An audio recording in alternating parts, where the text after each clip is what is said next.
Andrew, yeah, you can turn on the broadcasting and the recording. So good morning, everybody. I'm Sam Schuckett, Executive Officer of the Coastal Conservancy. Before we begin the meeting, I'd like to make some logistical announcements to help make everything flow smoothly and so that everybody understands how this is going to work. First of all, unless you are speaking, please mute your sound, whether you're on your computer or on a phone, so we don't hear any background noise. And my history with Zoom suggests that I will have to repeat this several times during the meeting.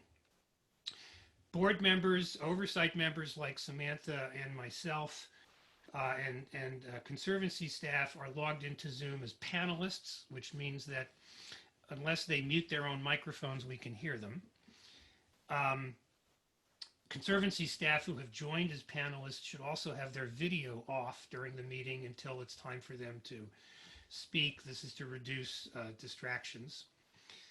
Everybody else attending the meeting is an attendee or an audience member, and you are automatically muted and are not on video, so you don't have to mute yourself, and we will unmute you for public comment. In order to make a public comment at the appropriate time on the agenda, you need to raise your hand via Zoom, which I just did as a demonstration. And now I will lower my hand. For the panelists, you need to click on the participants button on the bottom of your screen, and a list of everybody who's on the call will show up on the right-hand side of your screen. And then you click on the raised hand button at the bottom of the participant list on the right side. Your hand will raise. Brian just raised his hand and lowered it. He's demonstrating. Thank you, Brian. And hands get raised in the order that people click on them. For attendees, there is a raised hand option that shows up when you hover your mouse on the bottom of the screen. Or if you're on a cell phone, you can press *9 on your phone. We'll repeat these directions multiple times during the meeting, particularly when we get to public comment moments. For each agenda item during the meeting, we will ask for public comment. If you want to make a comment on any issues not on the agenda, there is time for general public comment at the end of the meeting before the closed session. If you sent us a public comment in advance by email, or if you left us a public comment in advance on voicemail, we will read your comments into the record at the appropriate time. You do not need to comment during the meeting if you already sent us a public comment. When we get to the project portion of the agenda, here's how that will work. Chair Bosco will call for the item. Our support staff will play a PowerPoint presentation pre-recorded by the project staff that everyone will be able to see and hear. At the end of it, if the Conservancy board members or oversight members have questions, the staff will unmute themselves and answer them. Chair Bosco will ask if the grantee wants to say a few words. Grantees will need to push raise hand or *9 to indicate that they want to speak. And grantees will be unmuted by our tech staff and they can speak. Then we'll take any public comment on the item using the same process. I think we're going to have a 3-minute time limit on public comments generally, and you'll hear a tone when the 3 minutes are up, and then you should finish up, and then we're going to probably mute you again.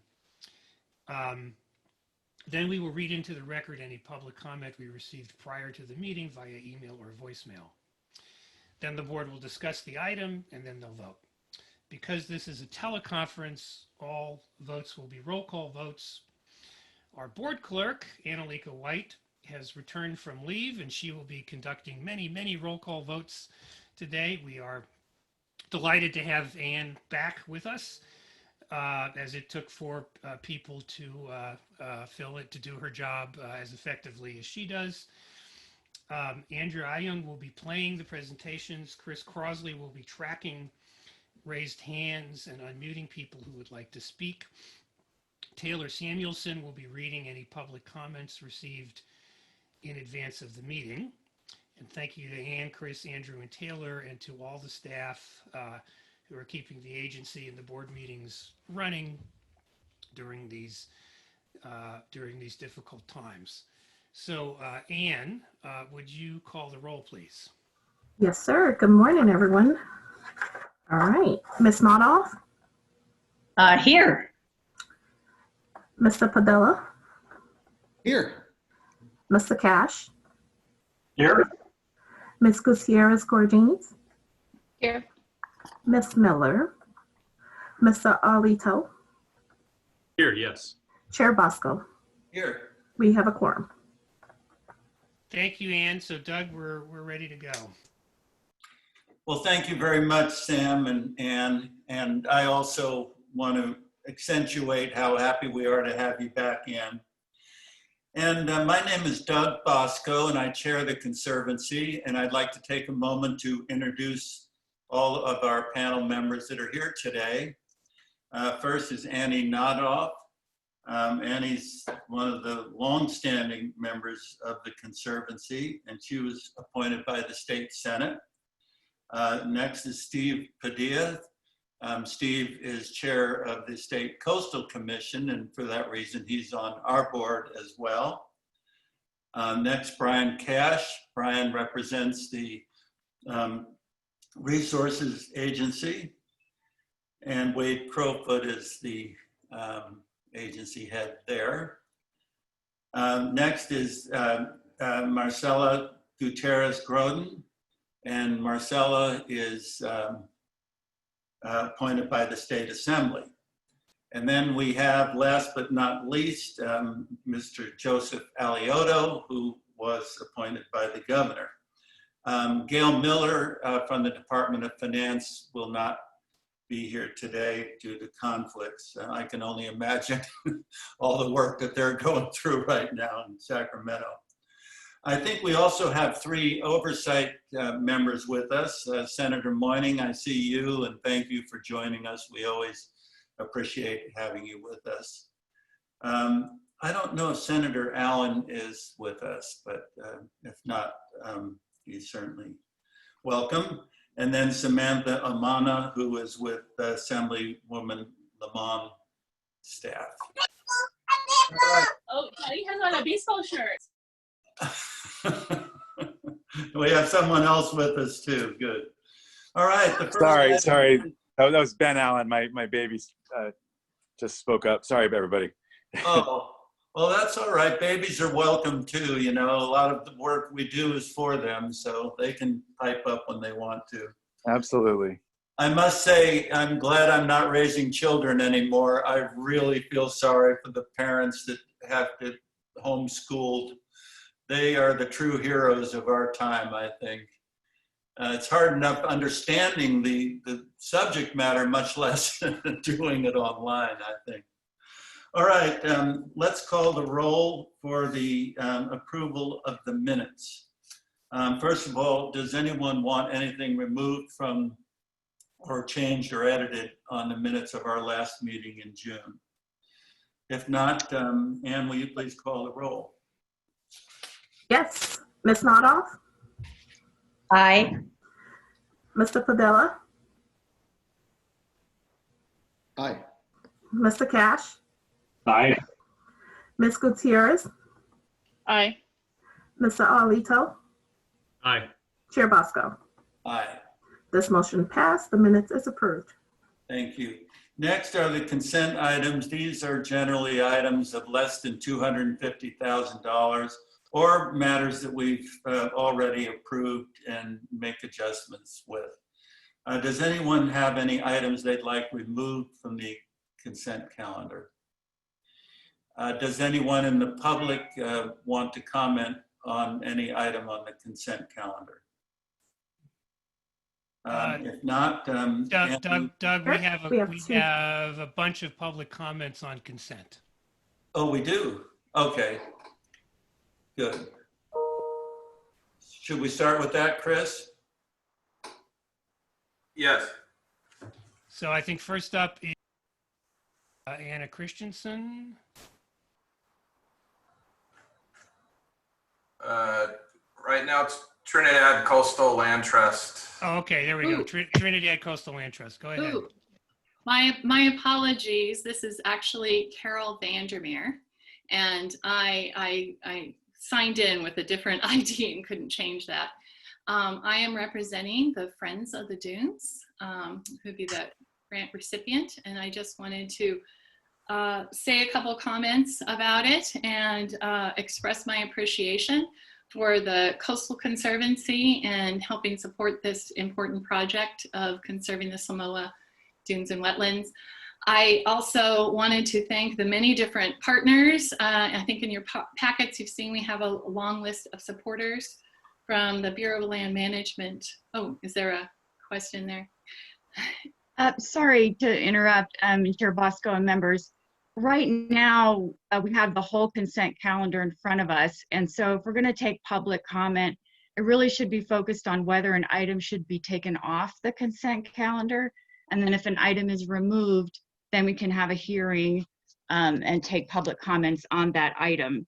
So at this point, we should just be taking comment on whether to remove an item from the consent calendar. Okay. Is there anyone that wants to remove, anyone on the board that wants to remove an item from the consent calendar? If not, Anne, will you please call the roll? And do we want to take testimony from the public on, is any member of the public requesting an item on be removed from consent? And if so, do you want to hear those requests? Oh, all right. Is there any member of the public that would like to ask the board to remove an item from the consent calendar? So in addition to, I'm sorry, I'm forgetting your name, the woman from the Coastal Land Trust, there are two hands up. One is Marcia Hanscom and the other one is Robert Van de Hoek. And those are people that would like us to remove that item from the consent calendar? I'm assuming so. And now there's, I guess Allow them to talk. we'll have to ask them. Why don't you, actually, there's a couple more people now. Trish, Chris, go ahead and unmute Marcia Hanscom. Okay. Hear me? Yeah, is there an item that you want us to take off the consent calendar? Yes, I'd like you to take the Los Cerritos wetlands item off the consent calendar, please. And because it relates to something else on your agenda under your closed session, and I think that the facts of that closed session item relate to this item as well. And whether or not you should be spending bond money on this project. Okay, so those of you that have your hands up, if that's the item that you want taken off consent, why don't you put your hands down? And then I can see if there's any other items that you want taken off of consent. That's it. And I see one hand up, and that's Ann Cantrell. So do you want to unmute Ann? Ann is unmuted. And was there some other item you wanted taken off consent? I think we lost her. There it was, Los Cerritos.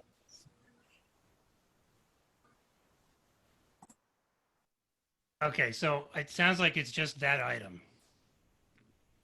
All right.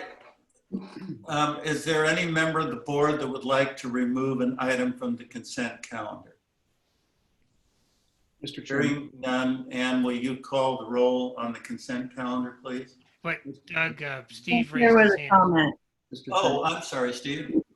Thank you, Mr. Chairman. First, for General Counsel, I just want to be clear because different agencies, even at the state level, operating under the same Bagley-Keene rules, and I'm not aware of any legal or procedural requirement that requires a body that can vote on the consent calendar, which is a noticed item on the agenda, and can act on it as one item without taking a deep hearing on each individual item, but will be acted upon by one motion. I'm not aware of any requirement that in order to take testimony on an item noticed on the consent calendar, it has to be pulled for a separate hearing.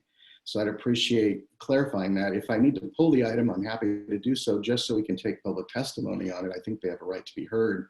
But however, whatever the procedural answer is, I think we should allow someone who wants to address an item on consent to put their comments in the record. So however you prefer we do that, I'm willing to help, but I think we should extend that courtesy, and that's my input, Mr. Chairman.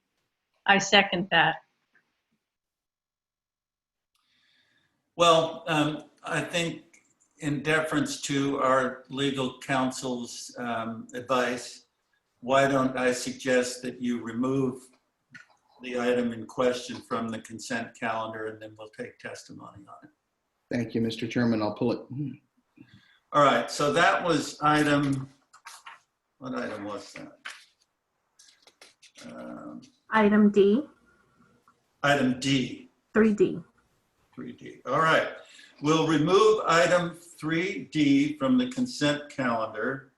And Anne, will you call the roll on the balance of the consent calendar? Excuse me, may I interrupt, please? There's a public member, this is Sue Corbley, I apologize. There's a member of the public who has been in the chat box asking to speak, and she wants to know how to be unmuted. I apologize for interrupting. Chris? Someone advise as to how she could be unmuted?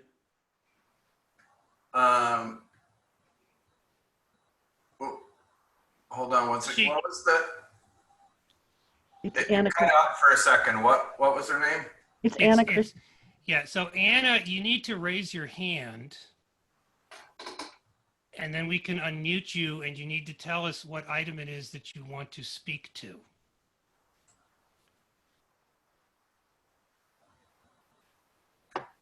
Now I'm unmuted.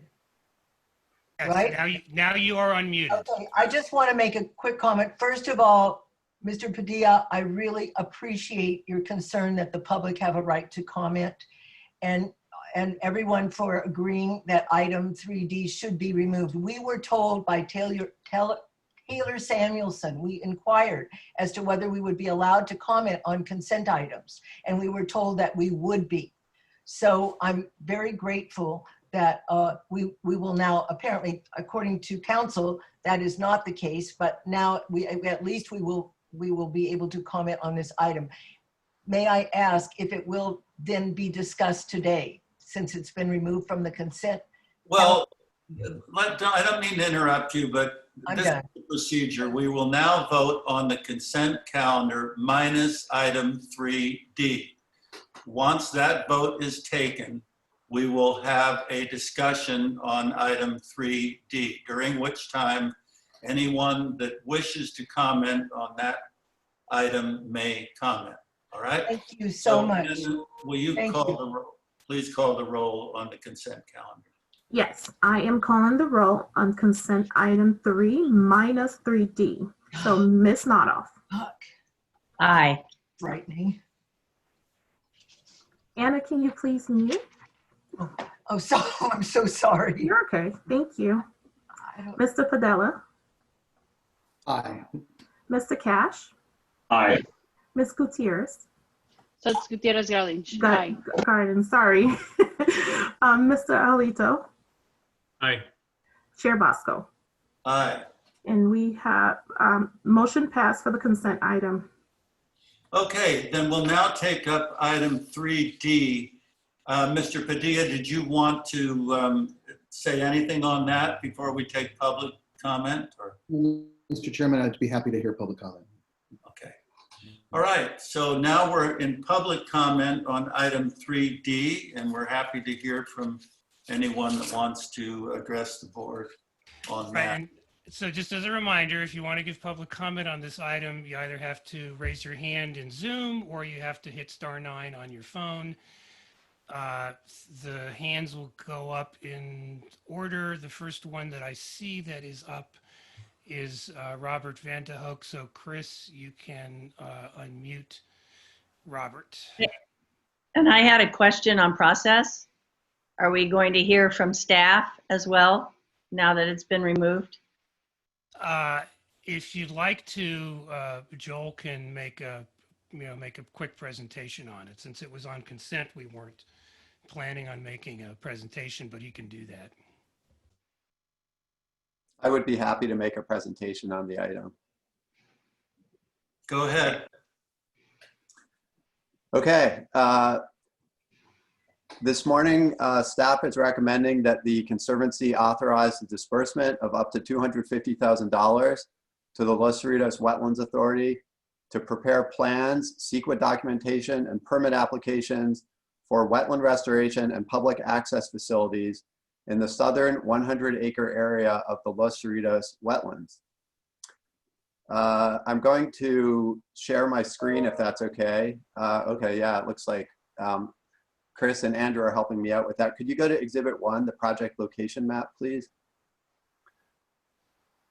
The project area is located in Seal Beach. It's part of the 500-acre remnant tidal wetland complex of the Los Cerritos wetlands at the mouth of the San Gabriel River, which is one of two large tidal wetland complexes that remain in the LA region, offering opportunities for large-scale tidal wetlands restoration. Looks like we're having a little trouble getting that exhibit up, but I'll just continue with the presentation and hopefully you'll be able to see the location in a little bit. So this project is a planning project. We have existing conceptual designs for this area to do the restoration, but we need to refine those. And this project would take those to about the 65% design level. The project area is owned by the Los Cerritos Wetlands Authority, and it can be restored without any further land acquisitions. So it's a priority to move ahead with the planning so that we can implement the restoration as soon as possible. The conceptual restoration plans call for restoring tidal marsh, transition zones between the uplands and wetlands, and uplands, shrublands, and grasslands on the site, which will provide critical habitat for fish and wildlife, and including rare, threatened, and endangered species such as the Belding savanna sparrow. There is some existing remnant wetlands on the property, about 27 acres, and the plans call for avoiding grading in those areas to conserve them and enhance their habitat value by improving tidal exchange. The project also will plan for trails for public access.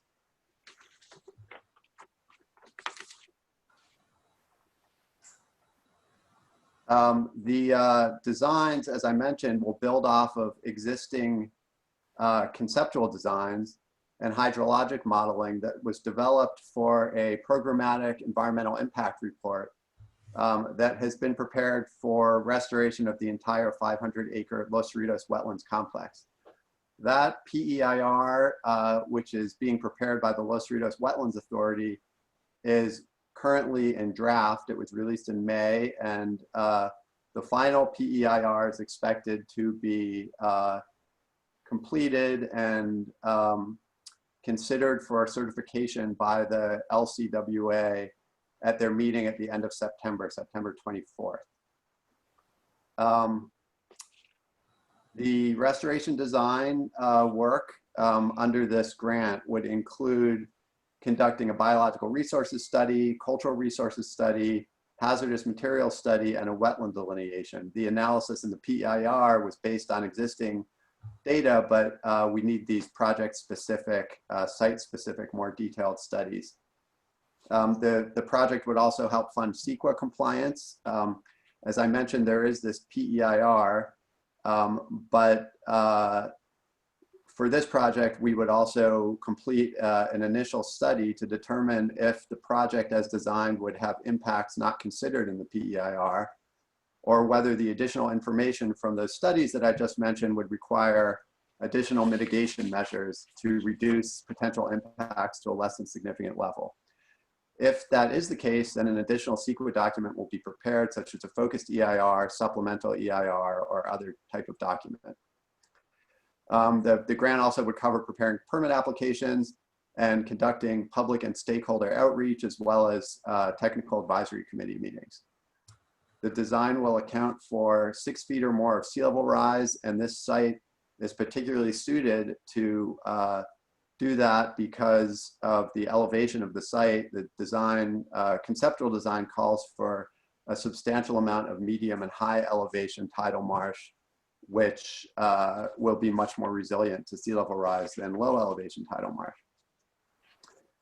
The project leverages a grant from the California Department of Fish and Wildlife that was awarded in the spring for $405,828, as well as a future grant that the San Gabriel and Lower LA River and Mountains Conservancy will be considering for $250,000 that they've indicated they are planning to provide. The project is supported by Assemblymember Tyler Deep, the Los Cerritos Wetlands Land Trust, the Los Cerritos Wetlands Fund, and others. There are letters in your packet, as well as a letter of opposition from a member of the public that I believe is attending today. I also wanted to mention that Sally G of the Rivers and Mountains Conservancy is attending the meeting as well. She's been very involved in Los Cerritos wetlands restoration planning and can help with any questions. I'm also glad to answer any questions that the board might have at this time. Thanks for your time. Okay, why don't we hear the public commentary? I keep in mind that each person is limited to 3 minutes in their presentation.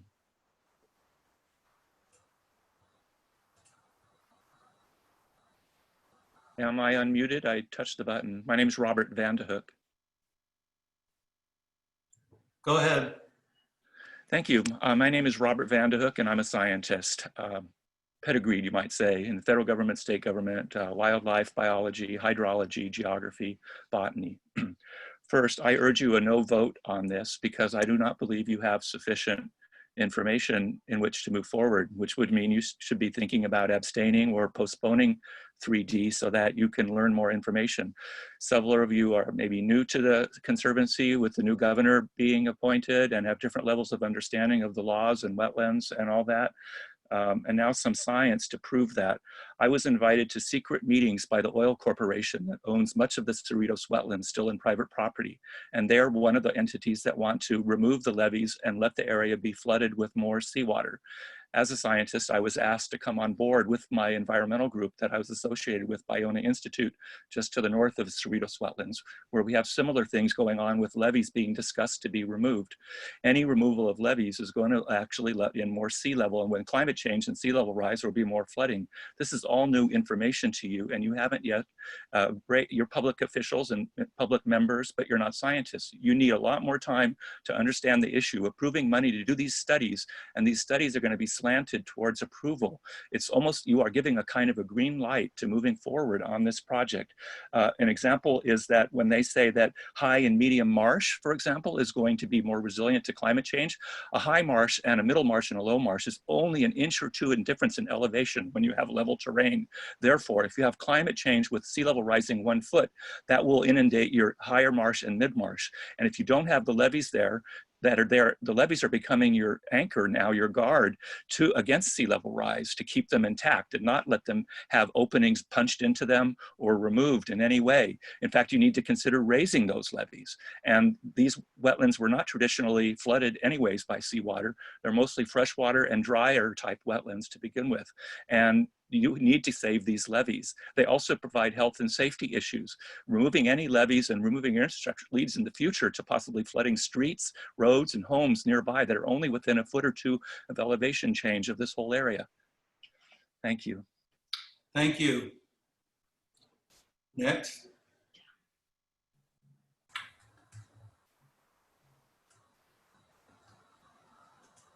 Marcia?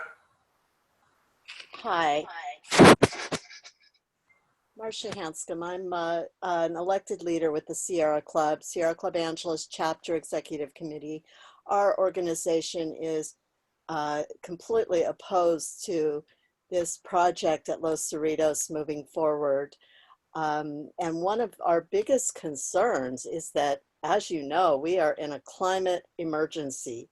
I keep hearing our elected leaders say that, but I don't see actions backing that up. And we are just shocked that this agency, the State Coastal Conservancy, is supporting a project masquerading as a restoration, but will be adding to our climate emergency from 300 barrels of oil a day to 24,000 barrels of oil a day. Why are we adding additional oil drilling in the coastal zone?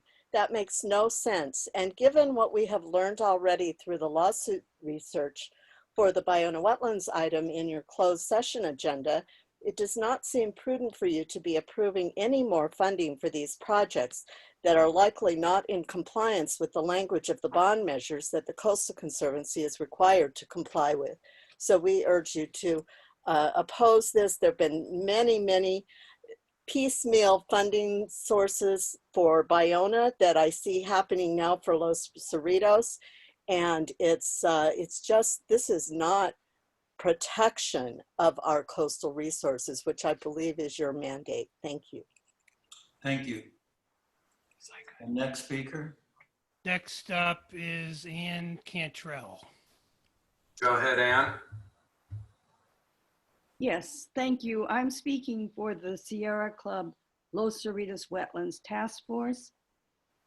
And this item states that you are to consider and possibly authorize to disperse the $250,000 to the Los Cerritos Wetlands Authority.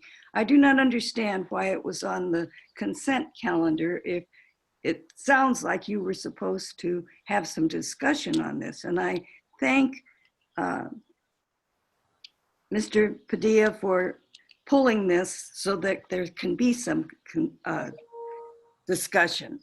This area is currently part of the draft program environmental impact report for the entire 503 acres of the Los Cerritos wetlands. This draft PEIR has still not been finalized, so it's unclear how the LCWA can proceed with plans and permit applications until this is done. We did hear today that they're planning to approve this, I guess, on September 24th, but I think you're jumping the gun. Although the PEIR states that such special status species as Coulter's goldfield, Lewis evening primrose, southern tar plant, Belding savanna sparrow, California least tern, loggerhead shrike, northern harrier, and yellow-breasted chat currently are on this southern area that's in question. The quote, restoration plan is to completely remove the salt flats, the non-native wetlands, the non-tidal salt marsh, native scrub land, non-native upland, and replace it with 10 acres of grassland, 115 acres of salt marsh, and 4.9 acres of what I assume are the berms. It is only described as non-permeable area. There is currently no salt marsh in this area, and there's going to be 115 acres. Where are all the special status species and the common species, such as coyotes, raccoons, skunks, etc., to go when this habitat is destroyed? There will be no seasonal salt plans for ducks, no pickleweed for Belding savanna sparrows, no roosting trees for herons, owls, and raptors, just salt marsh where there currently is none. This is not a restoration plan, but a plan to turn a functioning but degraded seasonal wetland into a salt marsh. I urge you not to contribute any money to this destruction. Thank you. Well, thank you for your remarks. And does anyone else want to speak on this? We have somebody's hand up whose name is Virginia. Go ahead, Virginia.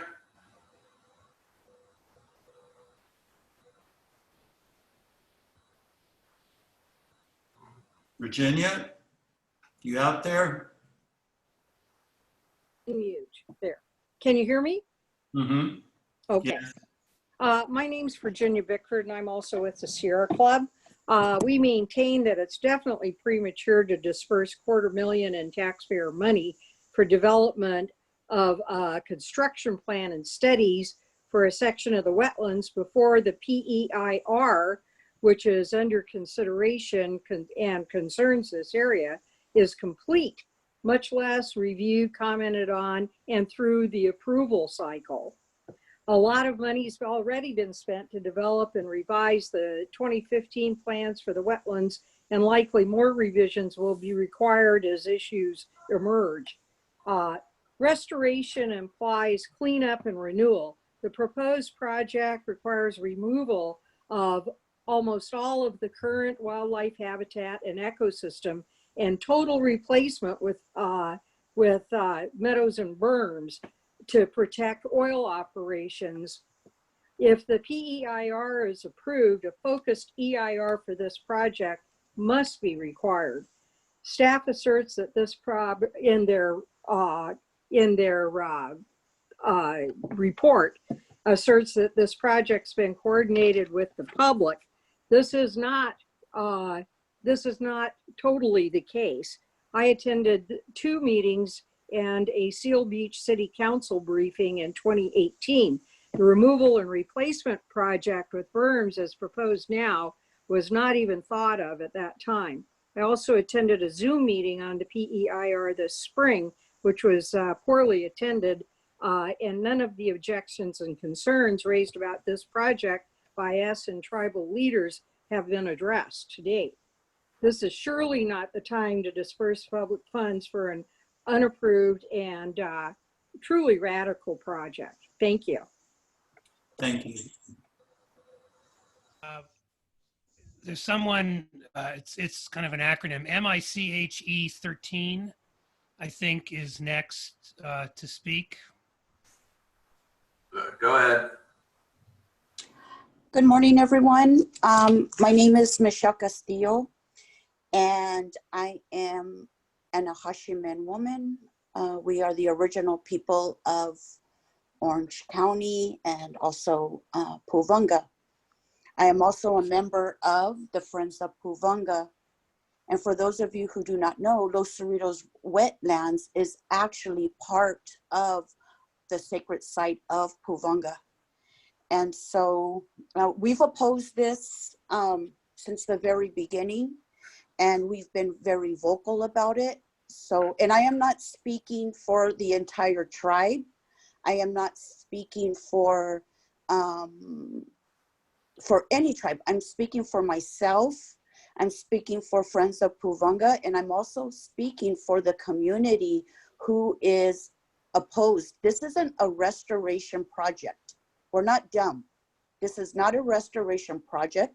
Let's call it what it is. It's an oil drilling project, and it's being hidden by the term restoration. And so to spend public funds, $250,000 of public funds,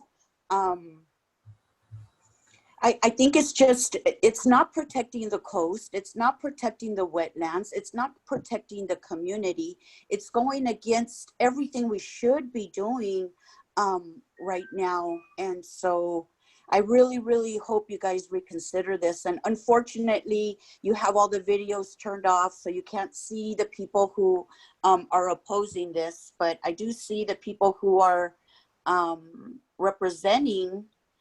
And yeah, I mean, it's it's a sad day. It's a sad day that we are still having to fight for the environment.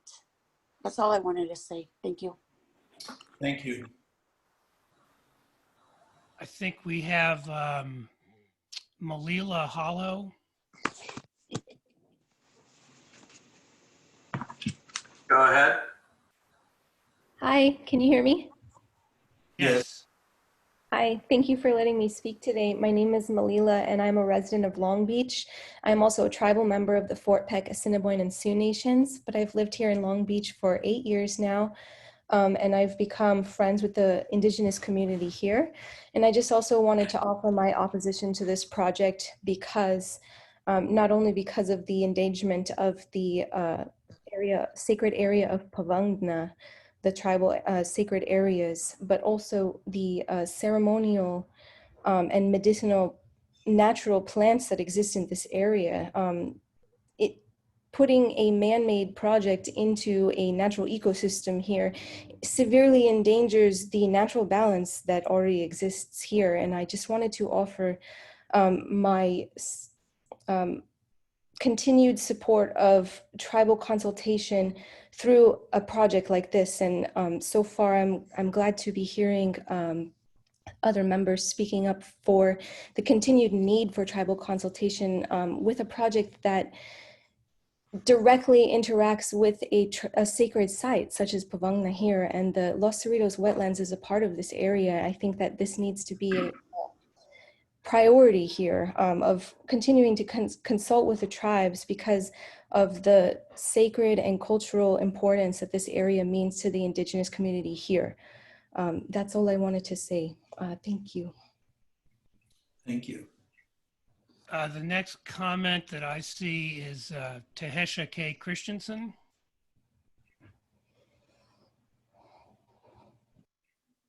Hi, my name's Tehesha Knapp Christensen. I'm the daughter of Anna Christensen as well. I'm representing Protect the Long Beach Los Cerritos wetlands, and we currently actually have a lawsuit against the California Coastal Commission on the oil drilling aspect of this project, and we have been following this gentrification of, which is what it is, quote unquote restoration. It's actually destruction of the wetlands for 4 years now. I know everybody who has previously spoken, and I want to second everything that was said before me. I'm also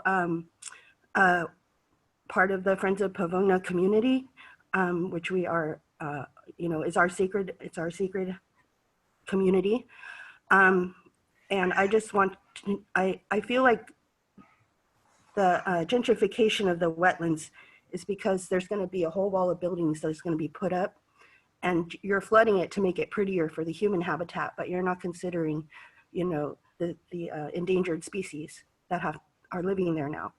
And just as Marcia said, flooding the wetlands, you're going to destroy the habitat for all those that depend on a proper mix of salt and fresh water.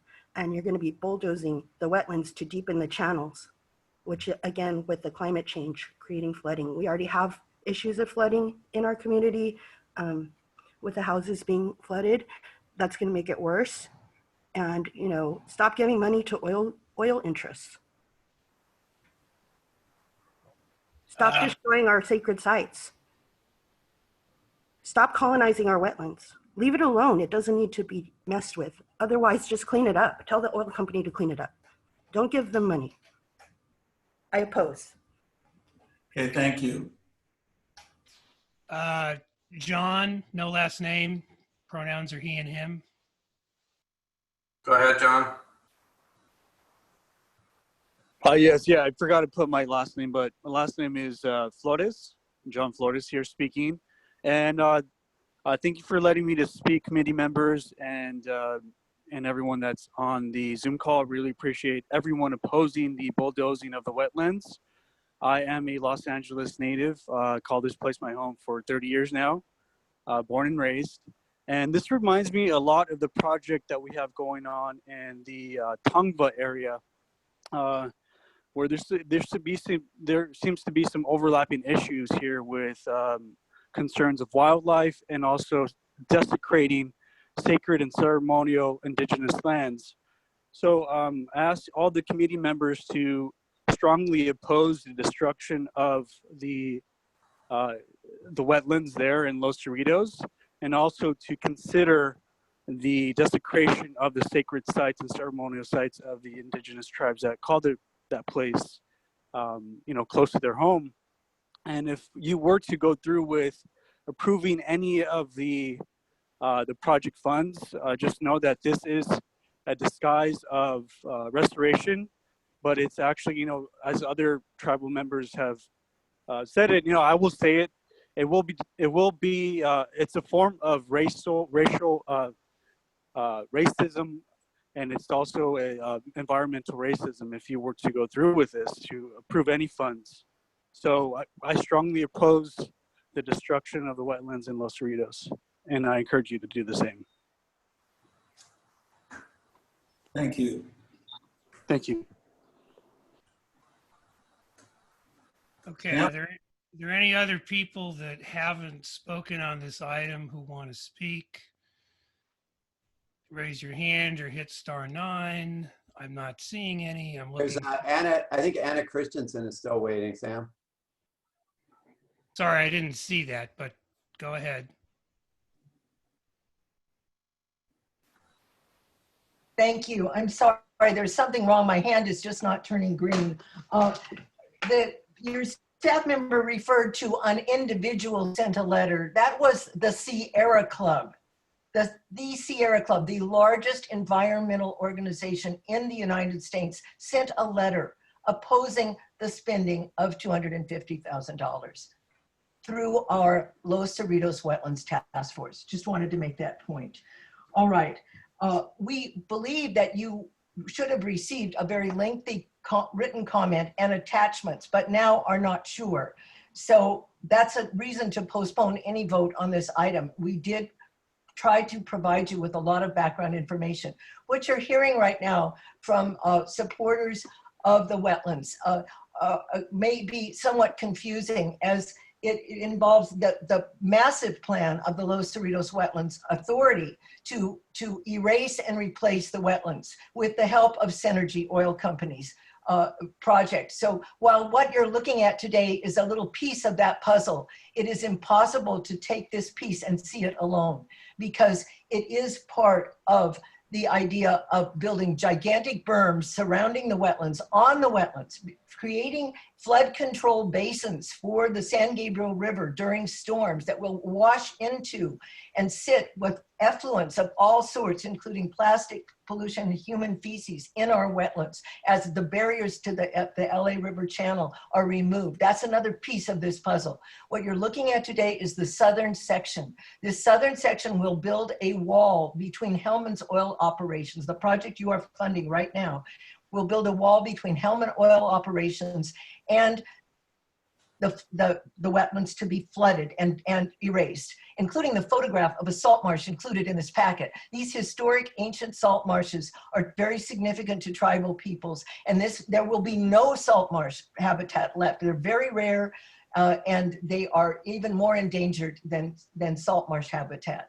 And then it includes raising a road with a 50-foot wide base across the wetlands so that oil company trucks can service these oil wells on the Hellman property, which will be in existence along with 3 other oil companies indefinitely on our wetlands. We have the Conservancy partnering with Synergy Oil and conforming to the unfortunate point of view that has plagued the Coastal Commission, as was stated by your former director recently, that compromise with the oil and fossil fuel industry is absolutely inevitable, that we cannot do better, that we cannot push back, that we cannot clean up the sites polluted by the oil industry, and we cannot remove existing and even expanding oil operations from the coastal zone. We ask that you help us to confront this issue. It's not of your making, but it is your responsibility to push back as we do against the expanding fossil fuel industry. Also, we would absolutely disagree with staff that to do so would be in compliance with your responsibility under PRC 31220. This is not improving or protecting coastal marine habitat. It is a massive bulldozing and dredging of not only the marine habitat, but also tribal, cultural, coastal resources. And this has happened just a few weeks ago in Seal Beach when the city did not know what it was doing. People have a lot to learn about how to have more than just tribal consultation, but get tribal consent and not try to evade it. And this is an environmental justice issue for sure. Nor does it restore wetlands, as with the presentation we sent you, but apparently you did not get it, by Travis Longcore, goes into the history of our coastal wetlands. There are no salt marshes on the California coast other than San Francisco Bay, San Diego Bay, and a tiny salt marsh on the other side of Catalina. The Los Cerritos wetlands were never a salt marsh, nor were Bologna wetlands. So the idea of restoring something that wasn't there, not restoration. This is a massive, but as Longcore says, well, it's a one size fits all. Well, this does not fit. This does not fit our wetlands. It accommodates oil drilling, to wit that one of the letters that your staff received from the Los Cerritos Wetlands Fund, that's a fund, that's Synergy Oil Company money. So let the oil company spend money. If the Los Cerritos Wetlands Fund of AES power plant and Synergy wants to help raise money to go ahead and build berms to protect their oil operations, let them do it. They don't need your help. They don't need our public money for their continuing polluting oil operations. And Synergy is consistently being fined by the AES, by the South Coast Air Quality Management. The community is choking on these fumes. The Los Cerritos wetlands are the most polluted area of Long Beach, the most polluted area of Long Beach air-wise, other than our port and our freeway. Why is that? It's a wildlife area. Why is it polluted? Because 4 oil companies are out there violating air quality standards. And this money will only further the permanent existence on these lands. So please take the time, please do not vote today. Take the time to educate yourselves. We have been working on this for years and it's very complicated. It's a very complicated issue, but it also involves I won't say it's a collusion, but it is a compromise of our state agencies, our protective state agencies, such as the LCWA, Rivers and Mountains Conservancy, even the Coastal Commission, who felt obligated to vote for Synergy's expansion of oil operations under an override in 2018. So we're saying it's time to take a fresh look, and take a look at how can we, through using the Coastal Act, but using our own common sense, say that we can no longer tolerate and compromise with the unlivable California. And that's what Rebecca Robles, another member of our task force, said. California, a Hashiman, longtime Sierra Club member, tribal activist, said, California is becoming unlivable as our natural places. Anna, your time is up. Very much. Way past. Thank you. If there's no one else that wants to speak, I'm going to make a recommendation. Well, Doug, we have 3 more speakers who've raised their hands. Well, maybe if I make a recommendation, we're already an hour into our meeting, and this is a consent item. It seems to me that it has gone way beyond what we usually expect on the consent calendar in terms of opposition from very credible groups and people that feel strongly about this. So it seems to me that unless there's some overriding reason why this has to be voted on today, we should probably save it for a full-blown hearing with the Conservancy, where we hear from the proponents and the opponents and see the whole presentation like we usually do. That would be my suggestion. And anyone, because it seems to me that this goes beyond what we expect on the consent calendar. What? Doug, I don't want to speak out of turn, but is it possible for me to make a comment here, or should I wait until the end of public comment? Is that you, Joe? No, go ahead. anyone that still wants to speak will be able to speak, but I'm just trying to, in a way, short circuit this. Sure, I understand that, and so I'll try to be brief. The number one thing I want to say to everybody who has spoken is how valuable it is to hear from each of you. You've obviously raised extremely important concerns that I think I certainly am very interested in hearing more about. And I want to congratulate you for your comments, very well thought out, and from a wide variety of different interests.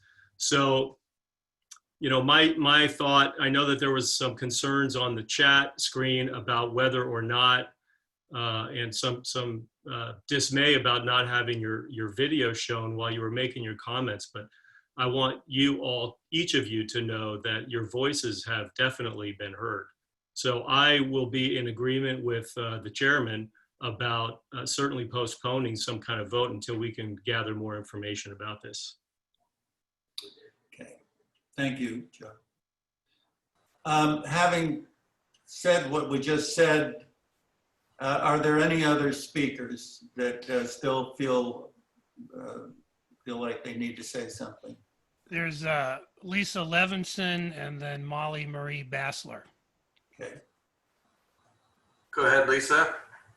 Hi, thank you so much. I am representing In Defense of Animals, which is a international nonprofit organization based in California. And we are very concerned about what's happening with the wetlands up and down the coast of California.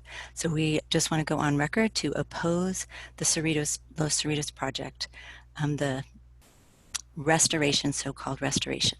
Thank you so much. Thank you, Lisa. Do both of you feel that way? Molly the Marie. I have is you with your cat, I think. Go ahead, Molly.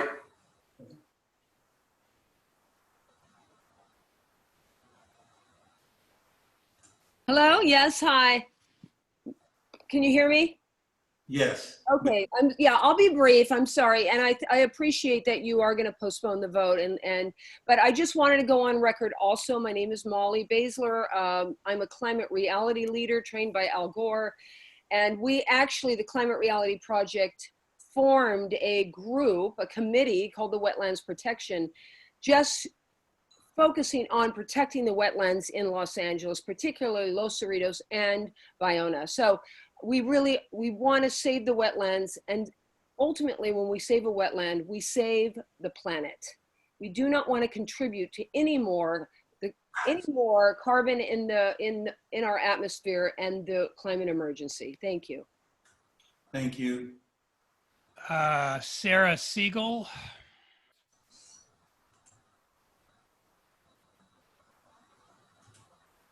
Good morning. Can you hear me? Yes. Hello.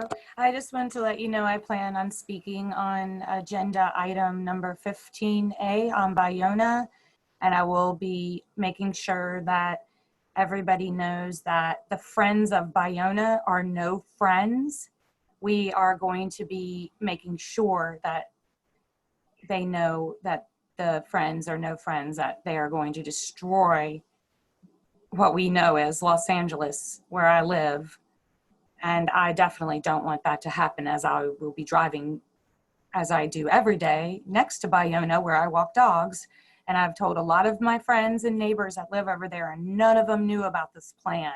And anybody else that found out about the so-called restoration now knows about the destruction plan that says it's going to be 9 years, which we all know that's going to turn into 13 or 14 years, completely closing down Lincoln Road where nobody will be able to drive on it. I'm really actually glad that I came on the Zoom today so I could hear about your same destruction plan of Los Cerritos. So now it all makes sense to me. So I'm connecting it all now. So the gas companies and the oil companies, they want this last remaining land, even though they promised 30 years ago when they built Playa Vista, they wouldn't do this. So I will be speaking again later. Thank you so much. So Lisa Carlin. Go ahead, Lisa. There we go. Okay, am I unmuted? Yes. You can hear me. Okay, so I'm a resident of Los Angeles. I was born and raised in Los Angeles. I'm 66 years old. I'm a climate change activist. I'm a journalist. I report and do a weekly show called Hey Doc, What's New in Plant-Based Medicine, interviewing the most prominent plant-based doctors in the world every Friday at 10 a.m.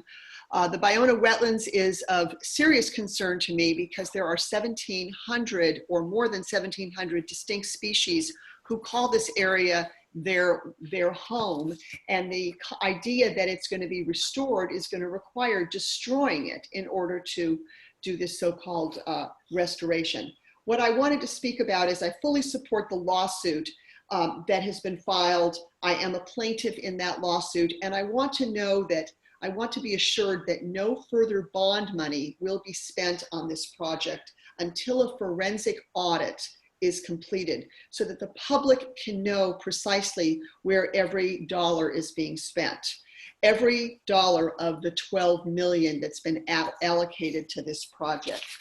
The second idea, the second concept that I want to talk about has to do with support of the lawsuit. According to the lawsuit. Wait a moment. We're not in public comment time right now. We're talking about one particular item on our agenda, not Ballona wetlands or lawsuits or anything like that. We haven't opened it up for just a general public discussion yet. Okay, well, I do understand that 15A is going to be a closed session, but I do understand that there is a specific act that allows people to make their comments to 15A. Will I have that opportunity? Yes. So I should just hang out, just continue to stay on. I'll do that. Okay, thank you very much. Debbie Elliott. Go ahead, Debbie. Okay. Hi. I appreciate the complexity, the detail that's been provided by everyone who's been studying and following this so carefully. I'd like to just quickly give you a zoomed out meta historical view. What happens when humans remove our mucking around with things from areas, from wild areas. Members of my family have been to the Czech Republic and seen the area, the no man's land of the Iron Curtain. After the war, the government decided that the area was so pristine, so many plants and animals flourishing and thriving, that they were going to turn the areas along the Iron Curtain into national parks, and it's splendid. Also, the one other example is our son has been to the edge of the no man's zone in between South and North Korea, and that has come back in terms of it's a natural paradise now with animals returning, plant species returning, and this is just a historical, very wide lens look at what can happen when we stop over-engineering everything and let it be gently helping it along. Thank you very much. Thank you. Jane Velez Mitchell or Jana Velez Mitchell? Go ahead. Myself, yes. I'm going to speak about Ballona, but I just wanted to point out that on the discussion, everybody's asking, why can't we see the people? Is there a particular reason why you're not allowing the huge numbers of people who are on wanting to speak against the destruction of the Ballona wetlands and the destruction of the Los Cerritos wetlands? You're not allowing anybody to see the images of all these people. We all know how Zoom works, and you could show the many, many people who have lined up to speak, who are here against it. We, the people, don't want this.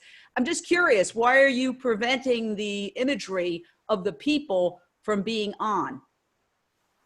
Well, I can explain one thing, that many of these speakers, their image has been on, and some such as yours haven't been, but I don't think anybody is consciously trying to not have people's images on our screen. Okay.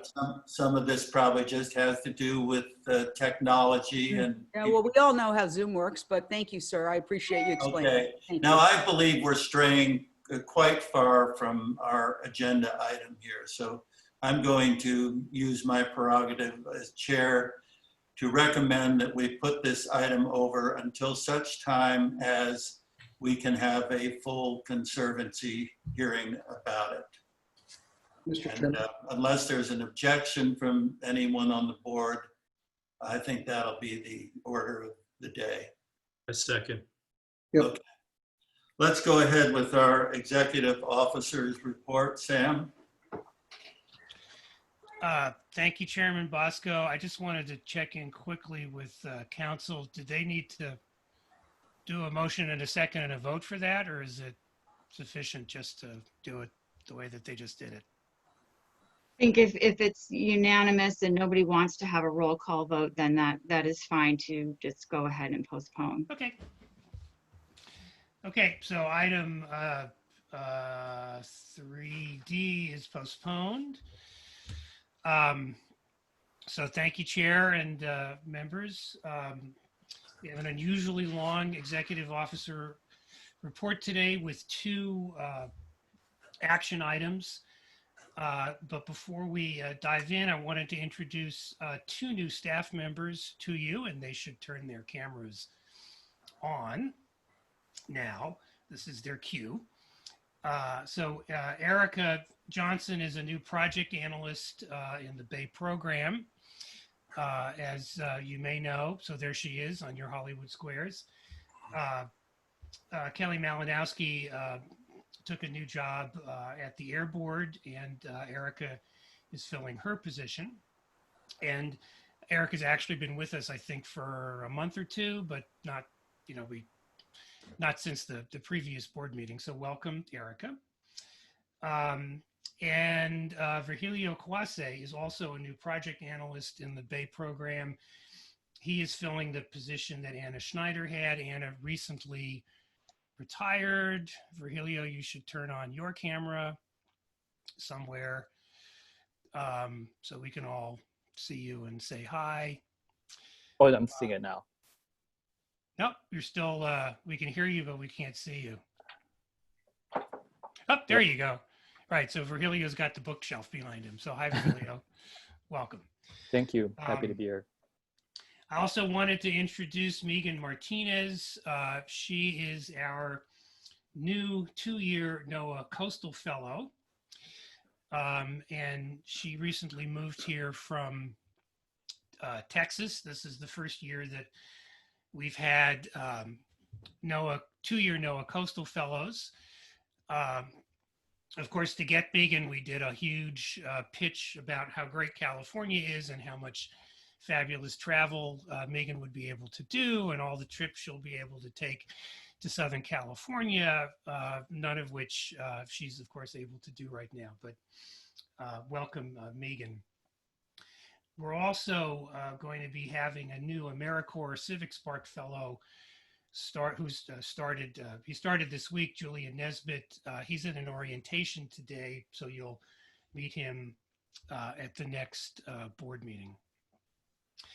The first item on the EO report is consideration and possible adoption of the agency's Justice, Equity, Diversity, and Inclusion guidelines, which we have been working on with the board and with stakeholders since early 2019.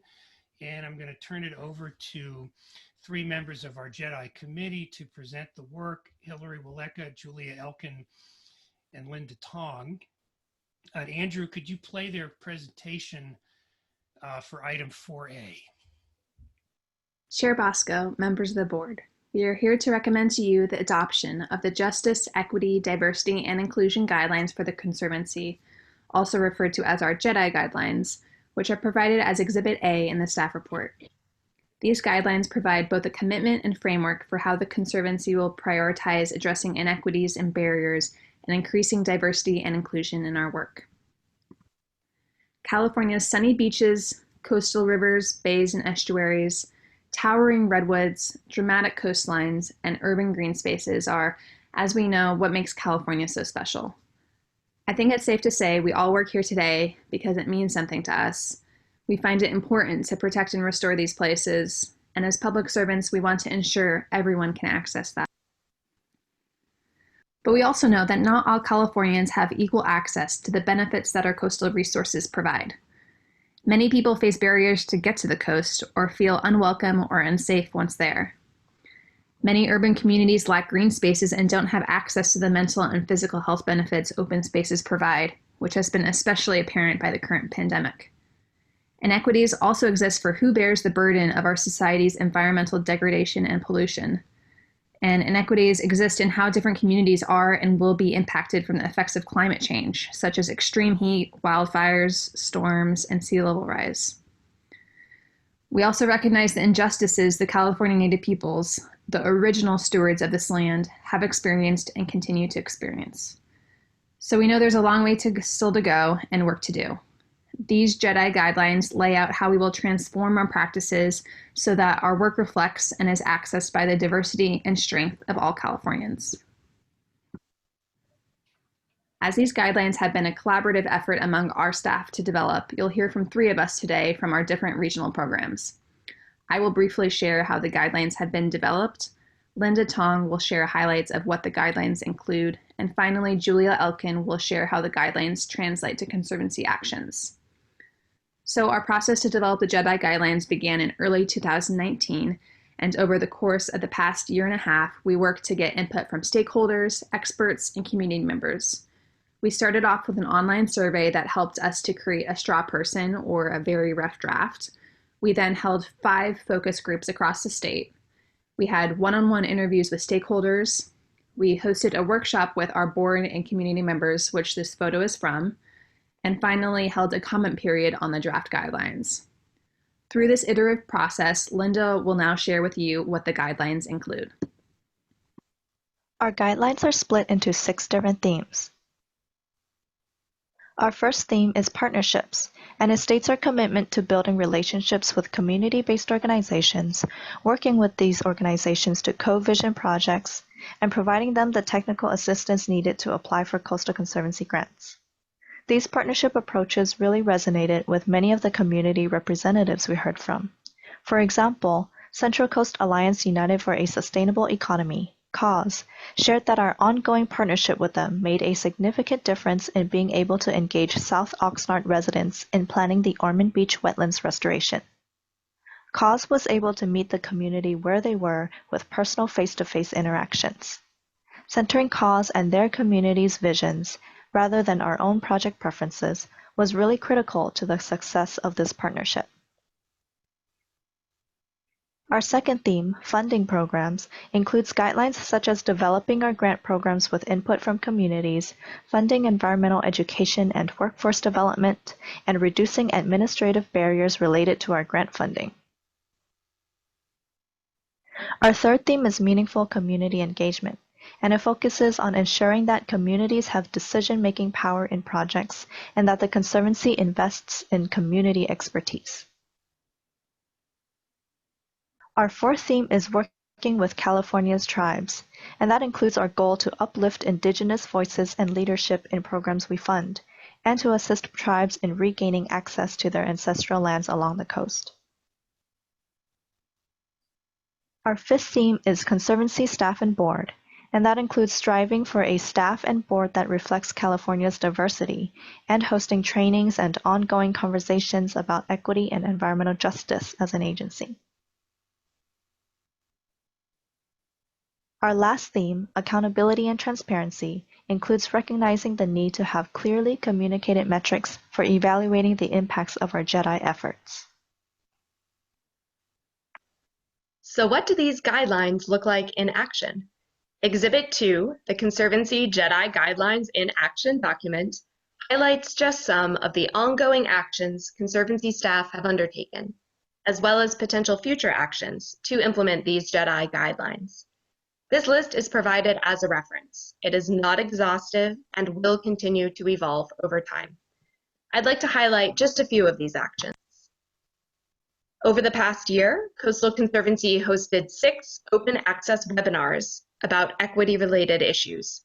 These featured the work of community-based organizations, equity and justice experts, and project partners to increase conversation and information sharing. The Conservancy developed an external advisory board for our Explore the Coast grant program. That board has engaged on program development and application reviews in 2019 and 2020. More broadly on Conservancy grant programs, Staff are exploring how to change our application and scoring processes to better further JEDI principles. This past year, staff instituted tribal liaisons within each Coastal Conservancy regional work group to increase relationship building efforts with California's tribes. Conservancy hiring now includes JEDI committee review of hiring materials and a brief training of each hiring panel at the start of hiring processes in order to review JEDI goals. Staff recognize the importance of tracking progress made under these guidelines and reporting on that progress to the Conservancy Board and the public. We are committed to providing an annual update on our JEDI efforts alongside the Conservancy's annual strategic plan updates. In closing, I'd like to again note that these guidelines, while an exciting step in the equity efforts of Coastal Conservancy, are not themselves an endpoint. They are a start, a foundation institutionalizing our agency's commitment to existing and future efforts that can help ensure more equitable processes and outcomes in our work for all Californians. Thank you, and at this time, we're happy to take any questions. Okay, are there any questions? Comments? We have a raised hand. Nancy Kaufman.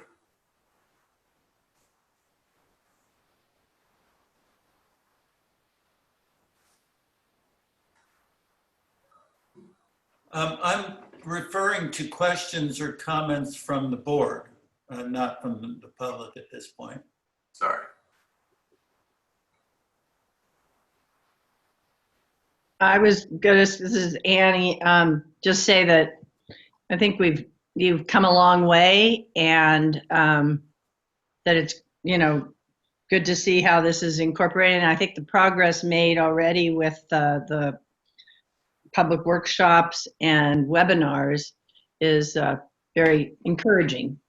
And, we certainly have a ways to go, but this is a good step. So thank you for the presentation.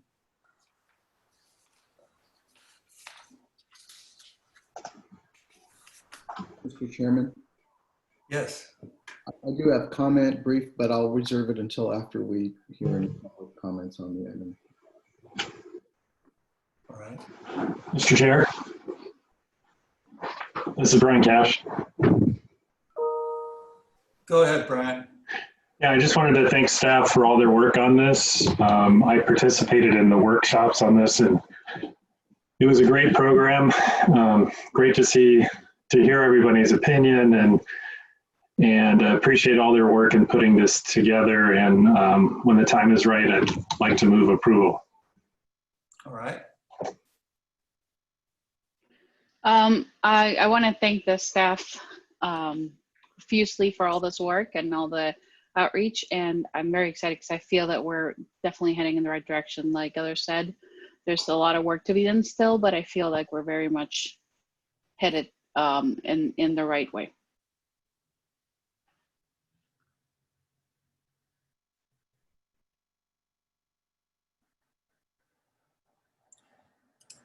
I'll make a comment if everyone else has said what they want to. First of all, I want to thank everyone that participated in this. It's really something very new. There's a lot of definitions in it. There's a lot of forward thrust. It'll mean us looking at things differently. And I think all of that is very good. Much of this, I believe, will just continue what the Coastal Conservancy really has done. We have reached out to indigenous groups. We work with many, many community groups.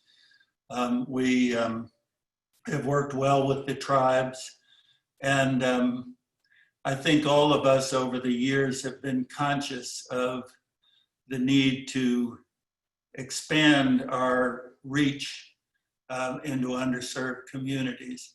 But this will put this on a front burner, give us ways of quantifying how we go about doing this in the future, and And I think that's good, and I congratulate the people that worked on it. I did want to make one comment that the third paragraph of the proposal, the JEDI guidelines, has a statement that environmental preservation and restoration have primarily benefited the affluent. And at least in terms of the Conservancy, I take exception to that. I think the major environmental programs that we have funded and gotten behind over the years for preservation and restoration really haven't just primarily benefited the affluent. I think they've benefited all Californians. When you look at big projects such as the Hamilton restoration, the Matilaha Dam removal, the Salt River project, even the sailing ships. I mean, those wetland projects, the climate change projects, the fishery restoration ones, the access to the coast really do benefit everyone. And I don't think ever in our discussions have we thought that we were primarily benefiting the affluent. And if we were, at least during the 15 years or so that I've been on the Conservancy, I was not conscious of that. Even today, when we have our executive session, we'll be continuing a long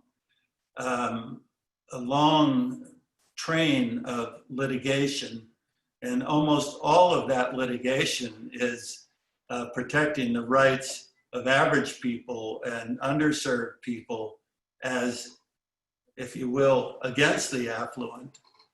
The people who have tried to tie up the coasts and prevented access and such things. And we have done many of those lawsuits that we have participated in. I don't know of any of them that over the years that have been for the benefit of the affluent as opposed to everyone else. So that's just my thought. I just wanted to say that because there's a whole lot of people that have worked on our staff and on our board over the years that I do not believe that that was their intention. But otherwise, I'm certainly going to support this, not only in voting for it today, but in hopefully helping to implement it as we move along.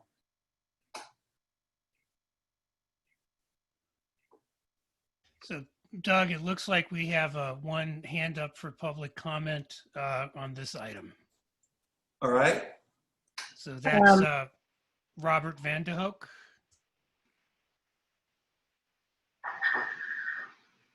I just wish to applaud the comments of Mr. Brian Cash and Marcella. Can you hear me? Robert Vanderhoek speaking. Yeah, we can hear you. We can hear you. Hello? We can hear you, yes. Okay, good. I just wanted to compliment Marcella and Brian for their comments and doing the JEDI, and this very important, very important. Now, what I see out of this too is that we're talking about indigenous peoples, and there's approximately 30 tribes along the California coast from Oregon to the Mexican border, but there are inland tribal peoples too that historically had annual trips to the coast and traded with the coastal peoples. So inland tribal peoples need to be included in the discussion also. Now here's my subtle nuance. Immigrants coming from different parts of the world to the United States in this generation, from Africa, from the Arabic world, from Asia, from South America, Central America, they have heightened sensitivity because they come from their own indigenous cultures in their world. And now they're here in California, and they can particularly connect with indigenous peoples of California concerns if educated, enlightened. And I don't see enough of that happening. Maybe that can be an amendment or something later to add. But this is a good step, if you've been saying, as you and the training you've been doing. So I applaud you for that. Thank you. Thank you. MICHE 13. Hi, thank you. This is Michelle Castillo again, Friends of Povonga and also an Ohashiman woman. Regarding the presentation and the woman stating that she has been working with different tribal members. We all know who that is. We all know who voted in favor of this project. And you know, we can always find, or you will always be able to find someone who is going to be in favor of oil drilling. And so what you guys found was someone in favor of oil drilling, not someone in favor of restoration. This is not a restoration project. You guys are hiding behind the word restoration. And so for the presentation looks beautiful. And if I didn't know any better, I would think, wow, these people are really trying. Hold on a moment. Go ahead. I believe this discussion is about a different item and not on the JEDI item. We should focus on the JEDI item that we're on. Thank you. Absolutely. I'm asking any member of the public that wants to speak on the JEDI program that we are considering. Well, you have the comments even turned off. Well, yes, because your comment didn't seem to be on the subject that we were discussing. But even before that, the comments have been turned off. I don't think they You're blocking us from communicating with you. We can block you from communicating on a subject that we are not considering, yes.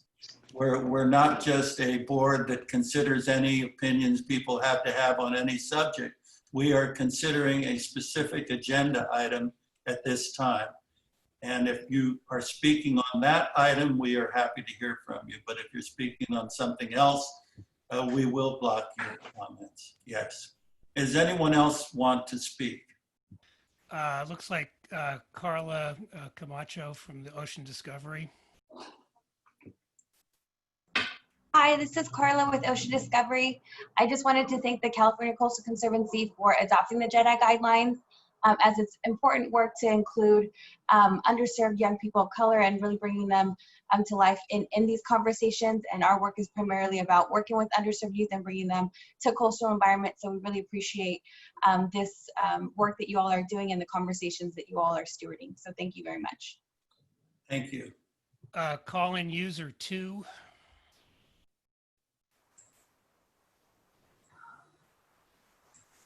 Go ahead. Hello? Go ahead. Yes. Yeah, this is Anna Christensen. I have to call in. The JEDI approach is to be congratulated.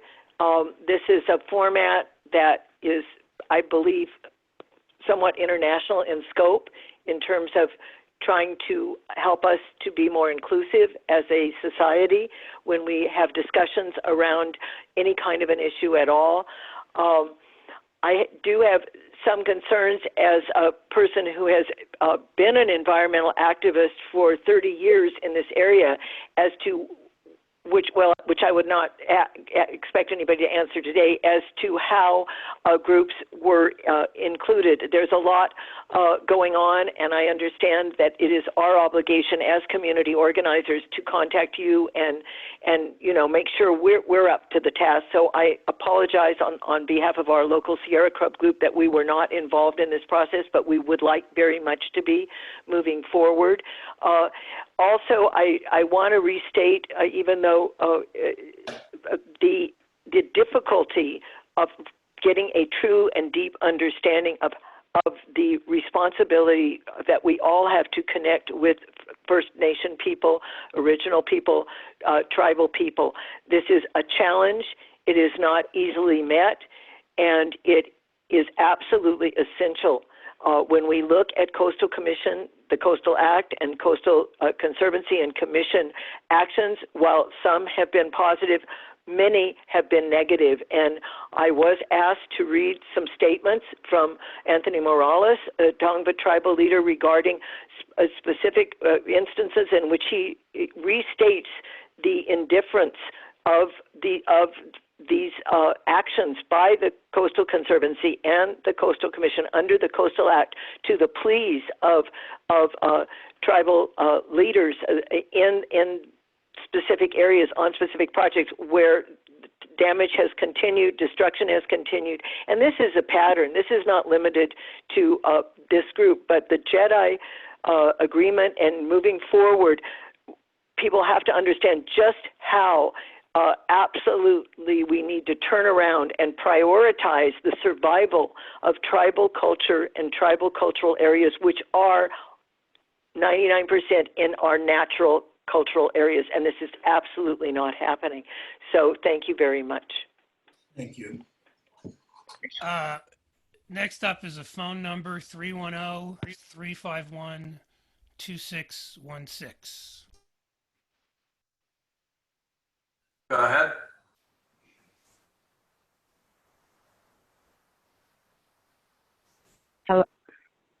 Hello, everyone. Hi, my name is Christina Koo. And, these guidelines, it sounds great. It's always great to be more inclusive. But I would like to see it somewhere more, explicitly explained that the guidelines are aimed at protecting nature and especially wildlife. All this inclusiveness should be, going towards the goal of that, and all the people involved should be aware of this.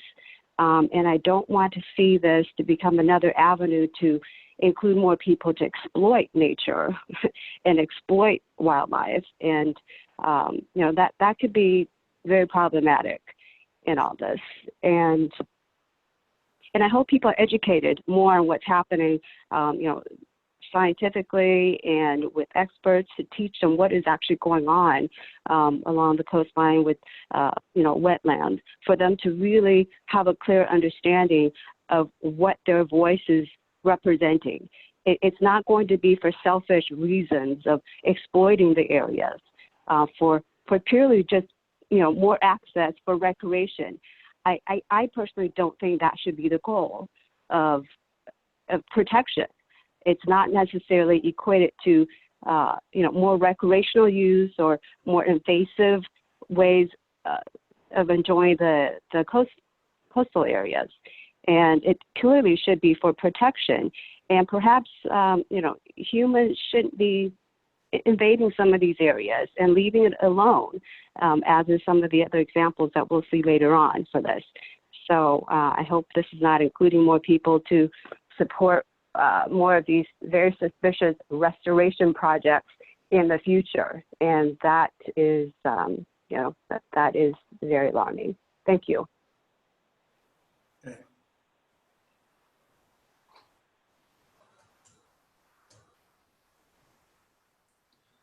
Sam, we can't hear you.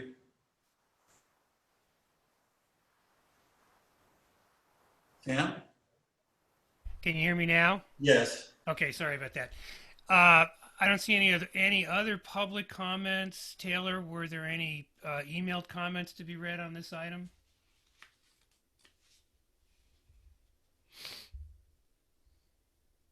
No, there were not. Okay. We do have two board members. Sorry to interrupt. We have two board members that have their hands up if they want to unmute. I was just going to say, let's bring it back to the board then.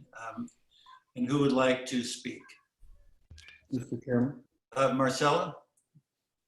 Yes. So I think that there's a lot of really good questions here about how folks were picked to participate, how folks were sought out, and having been part of efforts like this before, I can tell you that, we assume good intention, and sometimes it's just very hard to reach out as many people as you want to, and that's not an excuse in any way.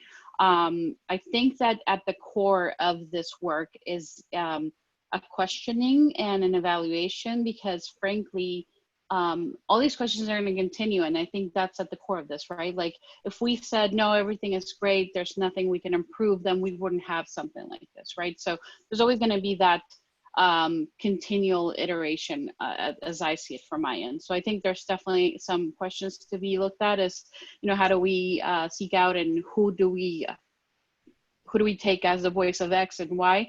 And that's always good as far as I'm concerned. The other thing that I did hear about is in terms of exploitation and et cetera, I also do want to make sure that we, as we're talking to folks, we don't kind of put our own biases or ideas specifically into how people use the coast. And I'm not advocating for anything that's not science-based, but part of including new voices is also being open to people's cultural practices and ideas, and we can't just kind of dismiss them offhand because they don't fit our ideas of what things are. And so I just want to be very careful about that. Thank you. Steve? Thank you, Mr. Chairman. First, I want to add my voice in congratulating the working groups and the process and the staff on great progress.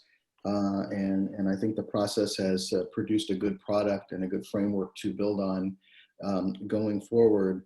So I'm grateful for that, particularly about the section dealing with accountability and transparency and translating sort of the value system into some concrete and measurable actions that will create new systems and new policies around which we look at what we're doing in terms of helping to facilitate access and restoration up and down the coast. And finally, I would just say for me, it's important to remember that the ideas around environmental justice and equity really always boil down to physical proximity and physical access and experience of this resource, our amazing coast. And part and parcel of that proximity and physical access and experience is mobility and affordability. And historically, folks, it has been a lot easier on the California coast because of economic realities for folks who are either permanently residing on the coast in the coastal zone or have a quicker access or access to commercial accommodations that are overwhelmingly not affordable. And so there is a historic, if not intentional, circumstance wherein communities that are underserved, communities of color, who have different cultural experiences and therefore coastal experiences than those that reside on the coast and can afford to do so, or are near the coast and can afford to do so, or can stay there and can afford to do so, have a very different experience. And the idea of environmental justice and equity around our mission is really understanding that we need to really take a second look at that and understand that and then translate that into action. And so I just wanted to put that on the record, and I'm grateful for the work and I'm really happy to support moving forward. Thank you, Mr. Chairman. Thank you.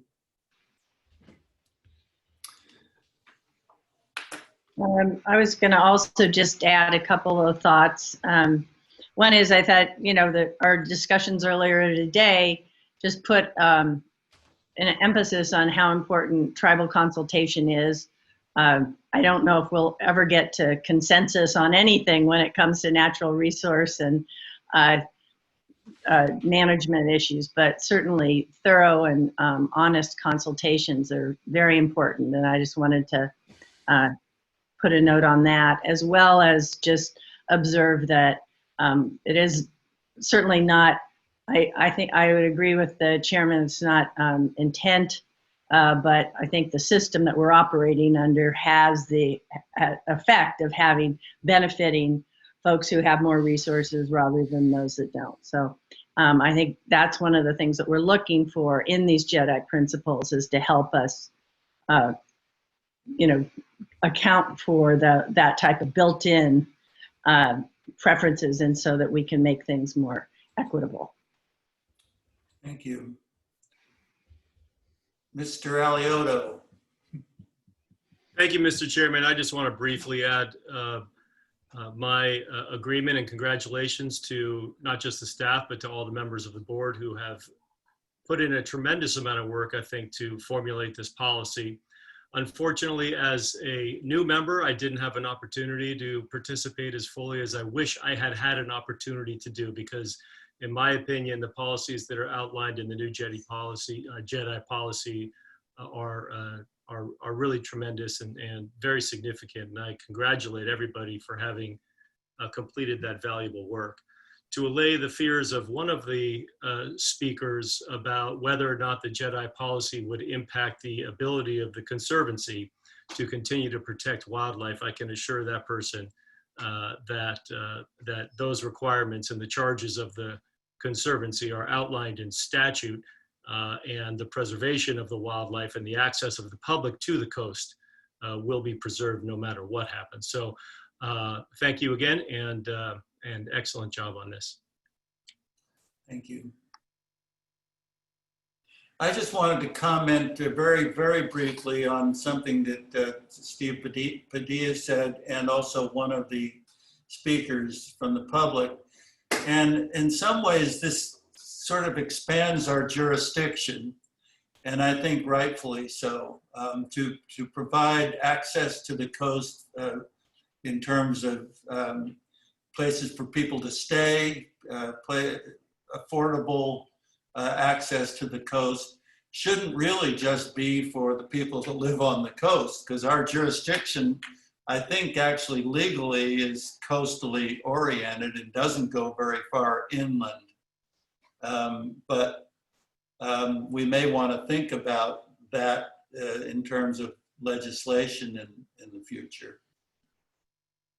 So having said that, I'm going to ask Mr. Cash, who said he wanted to move approval. Are you, Brian, do you want to move approval of this item? I do, yes. Thank you. And Ms. Groden, you want to second it? Second. All right. Been moved and seconded that we approve the JEDI guidelines. Those in favor, well, no, we have to take a roll call. Ann, would you please call the roll? Yes, sir. Ms. Nodoff? Aye. Mr. Padilla? It's Padilla. Padilla? Yes, ma'am, and I. Mr. Cash? Aye. Ms. Gutierrez Cordines? Aye. Mr. Ali Otto? Aye. Chair Bosco? Aye. Motion passed. Okay, great. Sam, do you want to continue with the report? We will We have start. until 5 o'clock this afternoon to finish your report. Well, the next part of my report is the legislative report, which will be very brief because everything that we were tracking this year died in the legislature, with one exception. You could say they died a COVID-related death in some cases. The only thing that passed that we've been tracking was Senator Monning's bill, SB 587. This extended the sunset date on the Sea Otter Voluntary Contribution Fund, that one of the 20 some odd tax checkoff contribution funds we have. It extended the sunset date to January 1 of 2028, and it rolled back the minimum contribution amount from $304,948 back to $250,000, which I think will be inflation adjusted then going forward. So everything else is dead. And of course, the session's over. Any questions? Any questions about legislation? Okay, hearing none. Next up is our annual financial report by Mary Small. And Andrew, could you play Mary's presentation for item 4C?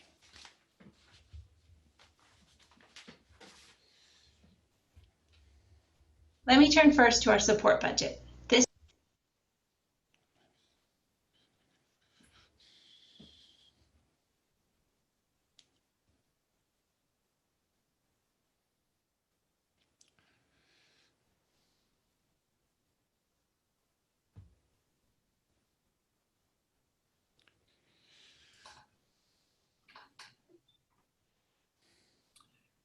Okay, now we see you, Mary.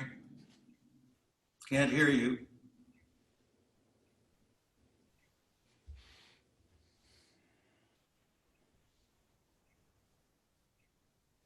Good morning, Chairman Bosco and members of the Conservancy. I'm Mary Small, Deputy Executive Officer. Every fall, at the first meeting of the fiscal year, staff prepares an annual financial report for the board and the public. This morning, I'm presenting a high-level summary of that report to you. There are 3 key takeaways in this report. First, these are uncertain times, and the impacts of the pandemic on the state's budget are continuing to unfold. Second, the work of the past decade to diversify our support funding, reduce dependence on bonds, and increase external funding leaves us in a relatively stable position to weather this economic downturn. And finally, project funding is running out. The Conservancy has relatively limited unappropriated bond funds, and much of the remaining funding is restricted to specific geographies or types of projects. Let me turn first to our support budget. This chart is the governor's budget for the Conservancy's support costs in fiscal year 2021, the estimates for the last 2 years, and then the actual cost for prior years. About 80% of our support budget pays for salaries and benefits. This year's budget increased from last year primarily due to the addition of 2 new positions. Starting in July and continuing for 2 years, all of our staff are in unpaid leave programs that will reduce salaries in exchange for unpaid days off. That reduction is not reflected in this budget. Over the fall, we will be working on next year's budget and specifically planning for the additional 5% reduction requested by the governor. This second chart is a conceptual 5-year financial plan. Because the Conservancy does not have a stable source of operating funding, for more than 20 years we've prepared a conceptual plan. The plan does not reflect funding that's been approved by the administration. It's really a strategy to identify resources and potential gaps to cover support costs looking ahead. Assuming the support budget stays level, existing sources can fund operations through 24-25. In the 5th year, we would need to seek additional support as many of the older bond funds will run out. The second half of the report discusses funding for projects. This chart shows the $43.6 million appropriated to the Conservancy for projects in this year's budget. Almost half of that funding is from various allocations of Prop 68. The next graph shows the total funding authorized by the Conservancy each year over the past 25 years. Last year, the Conservancy authorized $68 million, which was an increase from the $60 million of the year before. As I mentioned at the beginning, the Conservancy has relatively limited unappropriated bond funds. So absent new funding, project funding will be more limited in the years ahead. There are significant balances in the violation remediation account and the Coastal Trust Fund, but these funds are almost always restricted to specific types of projects. Every year we report matching funds for Conservancy authorizations. This chart shows state and non-state matching funds for the last 25 years. Last year, Conservancy funding was matched almost 4-1. Finally, in the past, we've included a report on the percent of funding located in disadvantaged communities. We're updating our project database this summer, and so we were unable to compile that data for this report. However, staff expects to provide an annual update to the board on progress working on justice, equity, diversity, and inclusion, so we will incorporate funding information into those more comprehensive updates. That concludes my report, and I'm happy to answer any questions. Thank you, Mary. Are there any questions for Mary? All right, Sam, you want to continue with your report? I'm unmuted. Yes. Okay, so the last item on my report is an action item related to the Garcia River Forest by Karen Geer. Karen has a pre-recorded presentation, and then she and Chris Kelly will be able to answer any questions. So this is an action item. Andrew, would you play Karen's presentation for item 4D? Good morning, Chairman Bosco and members of the board. This is Karen Geer, and I will be presenting to you today's staff recommendation to amend the existing revenue sharing agreement with the Conservation Fund related to the Garcia River Forest. The proposed amendment would provide for an immediate $5 million payment from the Conservation Fund to the Conservancy in return for the Conservancy giving up any rights to future revenues from the property. This slide shows a portion of the Garcia Forest looking across the North Fork Garcia westward to the coast. I thought it would be helpful to first give you an overview of the project, as Chair Bosco is the only board member who was on the board when the project was approved back in December 2003. The map on the left of the slide shows the current forest holdings of the Conservation Fund in blue. The Garcia River Forest is circled in red. The map on the right is a close-up of the Garcia River Forest with the portions of the forest that are set aside as an ecological reserve in yellow and the remainder of the working forest in green. The Garcia River Forest totals 23,780 acres and was the Conservancy's first large-scale working forest project undertaken with the Conservation Fund. The Conservancy subsequently provided funding for both the Big River Salmon Creek projects, identified in the upper portion of the left-hand map, and the Buckeye Forest in Sonoma County in the lower portion of the map. Collectively, these three projects have conserved 60,000 acres of working forest and habitat lands. In 2003, the Conservancy approved a total of $10 million towards the Conservation Fund's acquisition of the forest. $4 million was repaid the following year via a grant from the Wildlife Conservation Board to the Conservancy. The remainder of the acquisition funds needed for the $18 million purchase were provided by the Nature Conservancy, which holds a conservation easement over the property, the Conservation Fund's own capital, and a Packard Foundation loan, which was subsequently repaid with revenues from the property. The goals of the project were to demonstrate that large working landscapes that provide valuable fish and wildlife habitat could be protected through nonprofit ownership and management while patiently restoring forests depleted by decades of industrial-scale timber harvest. Revenues from modest timber harvest designed to improve forest conditions were projected to cover the costs of land management. Much has been accomplished by the Conservation Fund over the last 16 years of its ownership. A management plan was completed and updated in 2017. Large wood has been placed in fish-bearing streams to improve habitat for coho salmon, such as those depicted in this slide, and timber harvests, carefully planned by the fund and reviewed by interested members of the public, have been implemented, while protecting habitat for the threatened northern spotted owl, shown on the right. The road system has been assessed, and all road sites in the priority watersheds have been remediated to reduce the risk of sediment delivery to streams. Major infrastructure has been replaced, including the bridge over the main stem Garcia, shown in the right side of the slide during construction. The Conservation Fund has also, as required by the Conservancy's 2003 authorization, obtained and maintained certification from two independent organizations, the Forest Stewardship Council and the Sustainable Forestry Initiative, certifying its forest management meets high standards. The Conservation Fund has completed all the work described using a mixture of revenues from the property, private funds, and grant funds.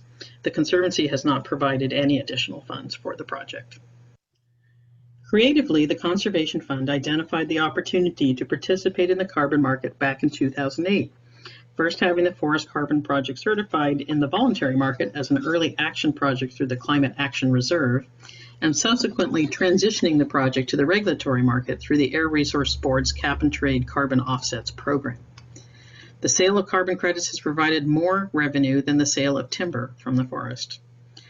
At the time of the 2003 authorization, the board required a condition that the Conservation Fund enter into a revenue sharing agreement with the Conservancy, as there was the potential sometime in the distant future that the property could generate more revenue than was required to responsibly manage the forest, and or the property could be sold subject to the conservation easement, and there would be revenues from the sale. The agreement, which is described in more detail in the memo in your board packet, lays out a waterfall of funding priorities. To date, the Conservancy has received $1 million in shared revenues from the forest and is now in line to receive the next $5 million of net revenues. However, there is no guarantee in any given year that there will be net revenues to distribute. Property management costs have fluctuated between $1 and $2 million per year. Revenues fluctuate from year to year based on the value of timber, the price of carbon credits, and the amount of those commodities that are ripe for sale in any given year. And additionally, natural hazards, such as the forest fires and landslides, can cause wide swings in property management costs. The August fires in Sonoma County have been a reminder of how quickly financial forecasts for working landscapes can change. In May of this year, the Conservation Fund approached the Conservancy with an offer to provide a one-time $5 million payment to the Conservancy using funds from its own private Green Initiative bond sale in exchange for the Conservancy relinquishing rights to any future revenue from the property, be they from carbon credits, timber sales, or the eventual sale of the property to a private for-profit entity. The fund has also made a $3.5 million offer to the Nature Conservancy for that organization to extinguish its rights under the revenue sharing agreement, and the Nature Conservancy intends to accept the offer. Both the proposed Conservancy authorization and the Nature Conservancy authorization include a condition that should the Conservation Fund identify a private for-profit buyer and enter into a purchase and sale agreement by May 31st, 2021, then any proceeds exceeding the current $19.9 million valuation of the property would be shared evenly amongst the Conservancy, Nature Conservancy, and the Conservation Fund. If the Conservancy accepts this offer, combined with the $1 million already received in shared revenue, we will have accomplished our goals of protecting a significant, nearly 24,000-acre working landscape with a third of the property set aside as an ecological reserve at zero cost to the Conservancy. The property will continue to be protected in perpetuity by the conservation easement. The funds received from the Conservation Fund would be placed in the State Coastal Conservancy Fund and would be available upon appropriation by the legislature for conservancy purposes. If the board chooses not to accept the offer, the existing revenue sharing agreement would remain in place. In the long term, it is possible the Conservancy could receive more than $5 million offered by the Conservation Fund today. But for all the reasons discussed previously and the challenge of finding a private buyer willing to accept all the restrictions that come with the conservation easement and the carbon contracts, the Conservancy could receive less. For these reasons, staff is recommending the board accept the Conservation Fund's offer and terminate the revenue sharing agreement. Chris Kelly, the California director of the Conservation Fund, and I, depicted in this photo when we were both much younger, are available to answer any questions you may have.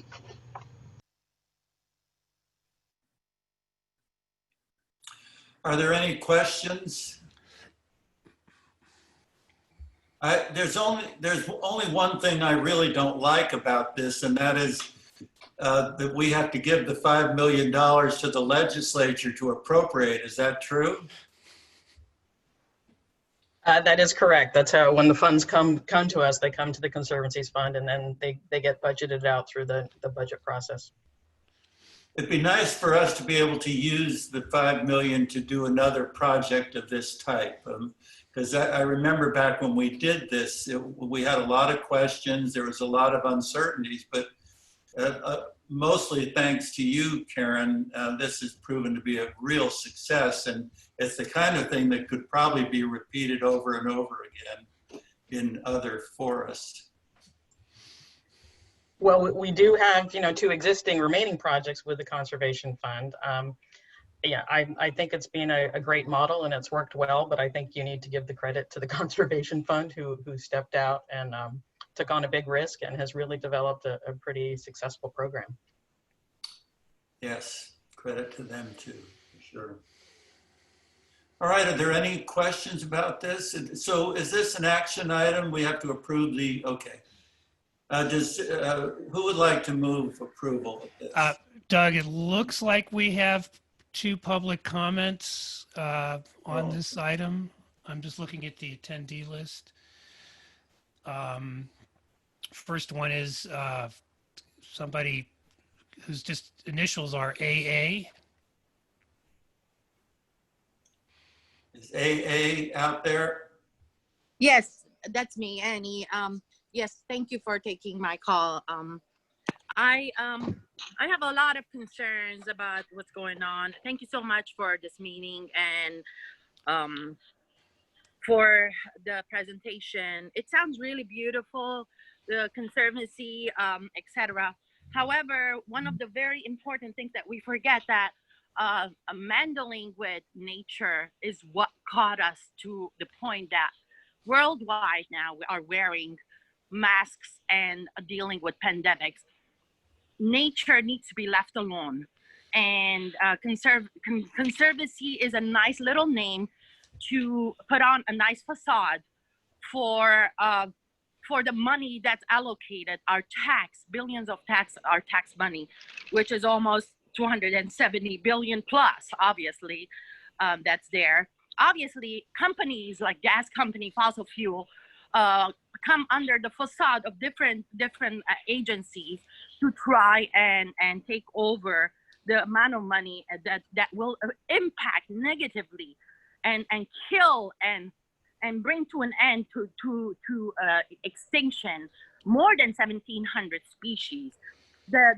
These wetlands and these natures are irreplaceable. Mother Nature is irreplaceable.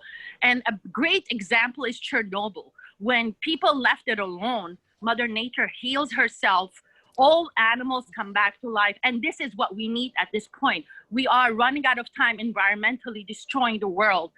Instead of meddling with nature, we need to leave it alone. And people like Bologna Institute president, he's an incredible person. I'm shocked that he is not actively included in all this. And people like Michael Zelensky, climate reality. Excuse me, I don't think you're speaking to the item that's on the agenda right now, which is Well, about the Garcia Forest.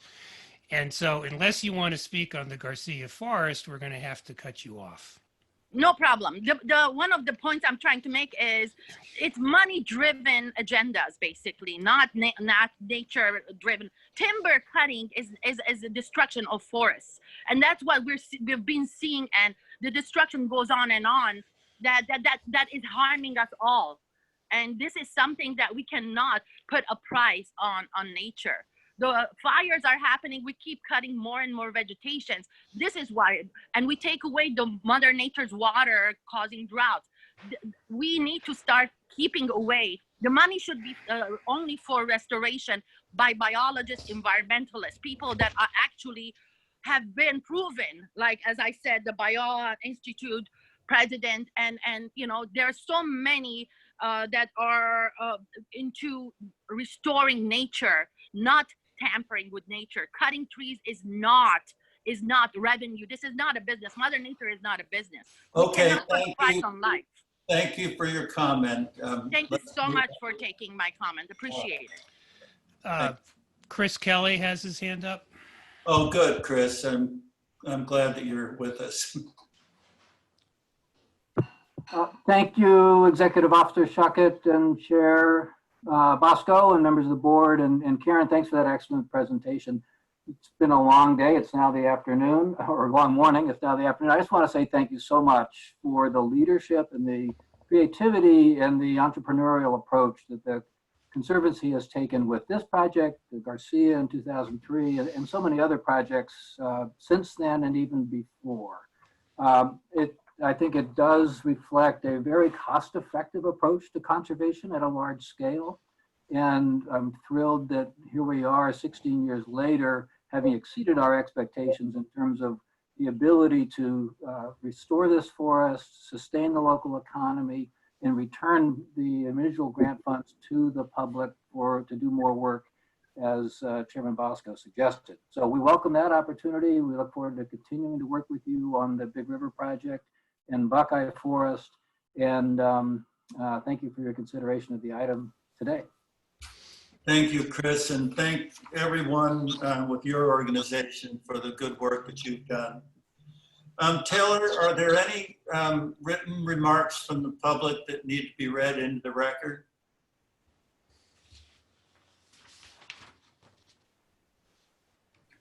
Well, apparently not. Does someone want to move approval of this? Annie, would you like to move approval? I'll move approval. And second from Steve? Great. Okay, it's been moved and seconded. Anne, please call the roll. Yes, Ms. Noddle? Aye. Mr. Padilla? Mr. Cash? Aye. Ms. Gutierrez Gordich? Aye. Mr. Alioto? And Chair Bosco? Aye. And the motion passed. Okay, Sam, are you finally finished with your report? I am finally finished with my report. Thank you. Thank you. Okay, now we're ready to move on to the project portion of our agenda. We'll first start with item number 5 on the North Coast. And Andrew, would you please run the video for item 5? Thank you, Chairman Bosco and members of the State Coastal Conservancy Board. This is Julia Elkin, and I will be presenting the Elk River Estuary Restoration Augmentation Project. Staff recommends that the Conservancy Board authorize disbursement of $979,000 to the City of Eureka to augment the Conservancy's prior authorizations, $1,377,000, implementation of the Elk River Estuary Restoration Project, a tidal wetland restoration. The Conservancy's prior authorizations for this project included a $980,000 U.S. Fish and Wildlife Service grant for the restoration and $379,000 of Conservancy Proposition 84 funds for public accessway construction that is a complementary component of this restoration effort. This award of Proposition 1 funds will be used strictly to fund restoration actions. As shown on the map, the project is located in Humboldt County, along the banks of the Lower Elk River in central Humboldt Bay. The 114-acre project consists of Area 1 on the river's north bank and Area 2 on the river's south bank. The full project area is owned and managed by the City of Eureka. This slide shows the project site, bounded on the west by the former North Coast Rail Authority Railroad and on the east by Highway 101. The entire project site was formerly tidal estuary. However, like much of Humboldt Bay, it was historically separated from tidal influence by placement of earthen dikes and tide gates to create pasture land for cattle. This practice of wetland conversion to pasture was historically common throughout Humboldt Bay and drove the loss of nearly 90% of the bay's wetlands. Shown in this picture are some of the cattle pastured on the site under the city's sunsetting leasing practices. In the background, you can see the railroad berm, which forms the western project boundary and is the future location of coastal trail access, which will lie adjacent to the restoration areas. This slide shows how historic earthen dikes and a leaky Tubble tide gate currently limit hydrologic connection between the Elk River and its banks. These structures also present barriers to native fish utilization of the former floodplain. This slide shows the site's restoration designs. Grant funds will be used to excavate a tidal channel network, grade the site to achieve target elevations for coastal wetland restoration and associated uplands, and eradicate existing non-native plant cover on the site. 200 linear feet of dike and the leaky tide gate shown earlier in this presentation will be removed, reconnecting the river with its banks and restoring over 100 acres of tidal wetland habitat. The project will also increase sea level rise resilience of the restored site by enabling sediment accretion through increased tidal inundation. This project's Proposition 1 application scored highly in staff reviews, with the project furthering both the wetland restoration and the anadromous fish habitat enhancement priorities of the Proposition 1 funding round. The project is fully permitted, actively securing final funding, and plans to commence construction in summer 2021. Thank you for your consideration.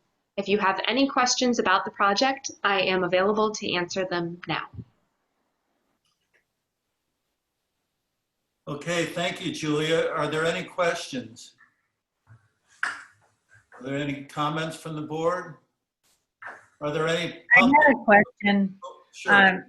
And Steve Padilla, how does this relate to Caltrans expansion of Highway 1 there? I know that was a big issue in front of the Coastal Commission. Is there any relationship to this project? Not in terms of the land use impacts or the application impacts. It was more of issues that surrounded the lack of collaboration or coordination among key state agencies and resiliency and adaptation planning in the future, and some critique of Caltrans, excuse me, around that issue, but not with respect to the recommended action here. Okay, thanks. All right, are there any public comments related specifically to this item, item 5? Yes, we look like we have one. We have one, all right. Okay, thank you for the opportunity to speak. This is Robert Vanderhook. I hope you can hear me. Yes or no? We can hear you. Great. Try to keep my comments brief, but as a scientist who's been studying coastal ecology and had training, and a geographer who's looked at the 1800s maps, we know now for certain, without a doubt, and this is just FYI without bias, just looking at science, Humboldt Bay was closed to the sea year-round virtually by sandbar. We've had more than 100 years of dredging the opening to Humboldt Bay privately and now by the federal government regularly, that so ocean-going vessels can enter Humboldt Bay. Primarily fishing boats from the sea, and also boats that take redwood logging over the history. That oversight or meta picture, to look bigger at the image, shows us that Humboldt Bay was a non-tidal wetland with much more freshwater marsh and only a very limited, occasionally overflow through the sandbar at the ocean, but not making it an estuary with seawater influence. Therefore, the railroad berm that's there that protects the ocean water from going into that area is actually giving us more of an indigenous period of time from before contact with Euro-Americans. And we need to keep that railroad levee intact, not remove them, not punch holes in them, but maintain the more correct ecological habitat that's minimized in Humboldt Bay now, which would be your freshwater wetlands and non-tidal type marsh habitats. So as long as the funding is going and researches and shows what I've just said, and you have some experts on that topic, so you can have the context of the whole picture, and that you're really changing things even more and more. And then sea level rise, of course, water is going to flow into this area more and more as well. So FYI, science, objective and not biased, but just information for you. Thank you. Okay, thank you. Are there any other public comments? Taylor, do we have any written comments to be put in the record? We do not. Okay. It looks like Anna Christensen wants to comment on this item.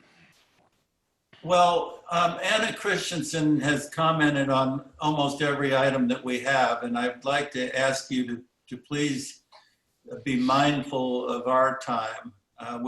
We're happy to hear from you, but not on every item. But go ahead. Thank you. All I want to comment on,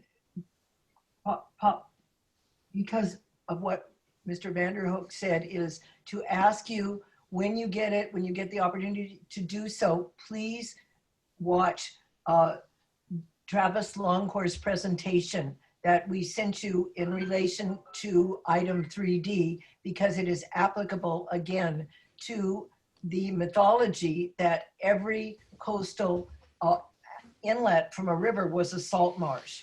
And I second the concerns of Mr. Vanderhook, and just ask you that you actually consult with Dr. Travis Longcore on these issues when it comes to altering what exists now, because people thought there was a salt marsh there. And I apologize for taking up more of your time. Thank you. Okay.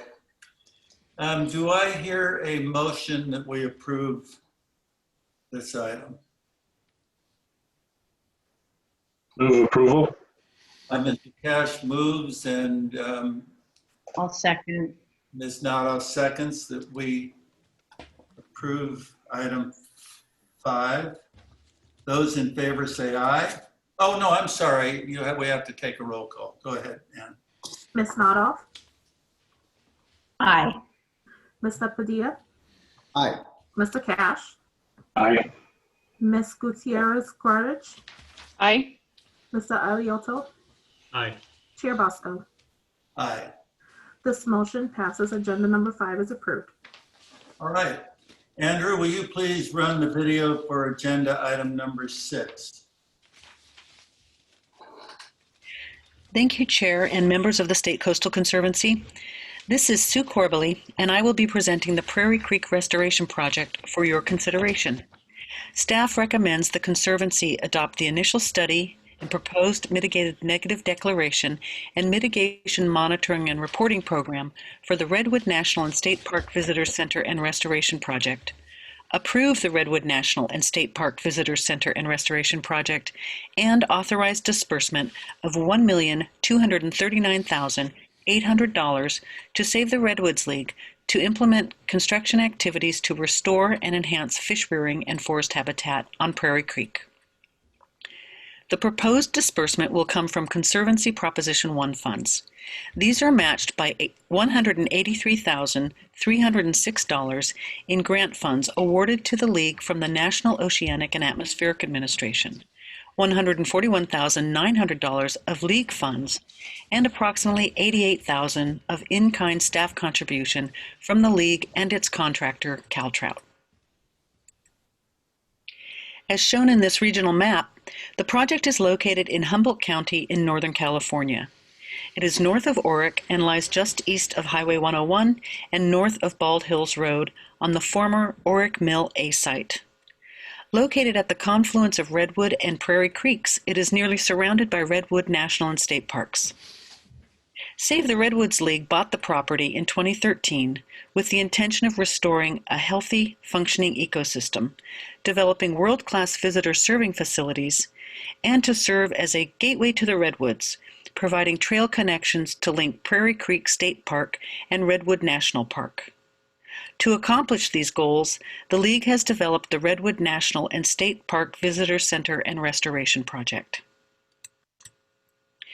This map shows the 6 components that comprise the Visitor Center and Restoration Project. The components are marked as 1 through 6 on the map and include, in order, the Visitor Center, a segment of California Coastal Trail, a canopy walk to an old-growth candelabra redwood, a Yurok tribal demonstration site, the Prairie Creek Habitat and Floodplain Restoration Project, and flow enhancement for Libby Creek. The Prairie Creek Restoration Project component has been developed in a manner that allows phased implementation to coincide with available funding. The project proposed to you today is one subset of the restoration component. This aerial photo shows the current condition of the 125-acre site. It was used for dairy operations in the early 1900s to mid-century, and in the late 1950s, it was developed into a sawmill that operated until 2009. It encompasses legacy infrastructure from the mill operations, including flood protection berms, a former worker housing site, a large concrete pad where the sawmill and log decks were located, and a haul road at the eastern edge. Also visible are the manipulated and graded fields from early dairy operations. The blue line shows the creek's path through the property. You can see how it is confined on the west by Highway 101, depicted by the white line, and by the former grazing fields on the east. Lower Prairie Creek currently has no effective connection to its floodplain. It has no slow, backwater rearing habitat for salmonids. It lacks in-stream complexity and abundant riparian habitat that together would provide cover and nutrients for fish. These photos show how the creek has been affected by the altered landscape. Sections of the creek are filled with sediment and lack structure. The creek is pushed up against Highway 101, where riprap was installed to protect the highway from the creek's energy. The creek banks are deeply incised at the edge of the grazing fields. Historical wetlands are buried under the fields.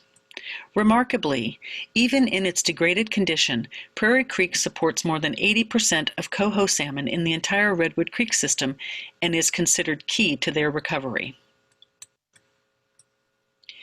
In this site map, you see the sub-elements of the Prairie Creek restoration component of the proposed project.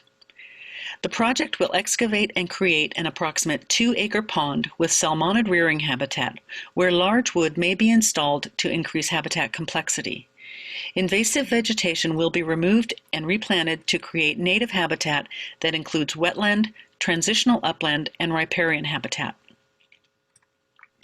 By reusing soils excavated from the pond area, the project will also create up to 3 acres of upland, including 1.4 acres of forest habitat.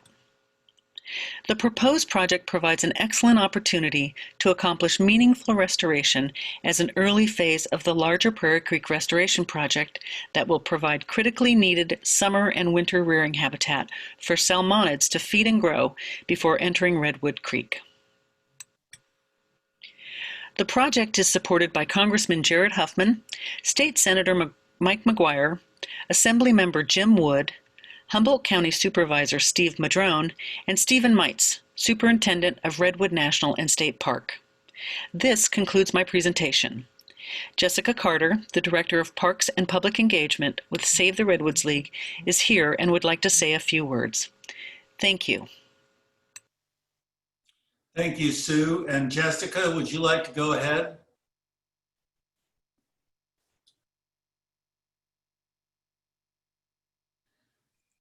All right. It looks like I'm unmuted now. Can you hear me? Yes, we can hear you. Thank you, Sue. And again, my name is Jessica Carter. I'm Director of Parks and Public Engagement for Save the Redwoods League, and I'm the project manager for the Redwood National and State Parks Visitor Center and Restoration Project. I wanted to start by taking this opportunity to thank the State Coastal Conservancy staff and board for the remarkable partnership and support of this project over time. When the League purchased the Oric Mill site in 2013, we recognized that the property was ripe with opportunity for both ecological restoration and expansion of public access to the incredible adjacent redwood parks. And the Conservancy saw this potential too, and has been instrumental in cultivating it with us, not just in terms of project funding, which has been critical, but also by being a valued voice in restoration design development, serving as CEQA lead, and collaborating with other core project partners like the National Park Service, state parks, and the Yurok tribe. As Sue mentioned, our vision is to establish the primary southern visitor gateway to Redwood National and State Parks. The creek and site restoration will be showcased while welcoming the public, orienting folks to the natural and cultural significance of the parks, and establishing a recreational hub. The project will connect with the California Coastal Trail and create approximately 2 miles of ADA accessible trails on site that overlook the restoration. Adoption of the ISMND and the Proposition 1 grant from the Conservancy for Prairie Creek restoration will allow us to now begin realizing this project vision. The early implementation project is an exciting first step and a standalone demonstration of our larger project. And we hope it'll contribute, at least in some part, some small way, to economic development for the disadvantaged community of Oric as well. So on behalf of Save the Redwoods League, many thanks again for your support, and we look forward to sharing our implementation progress in the near future. Thank you, Jessica. Are there any comments from the board? All right, are there any comments from the public? We appear to have one hand. That's Patricia McPherson.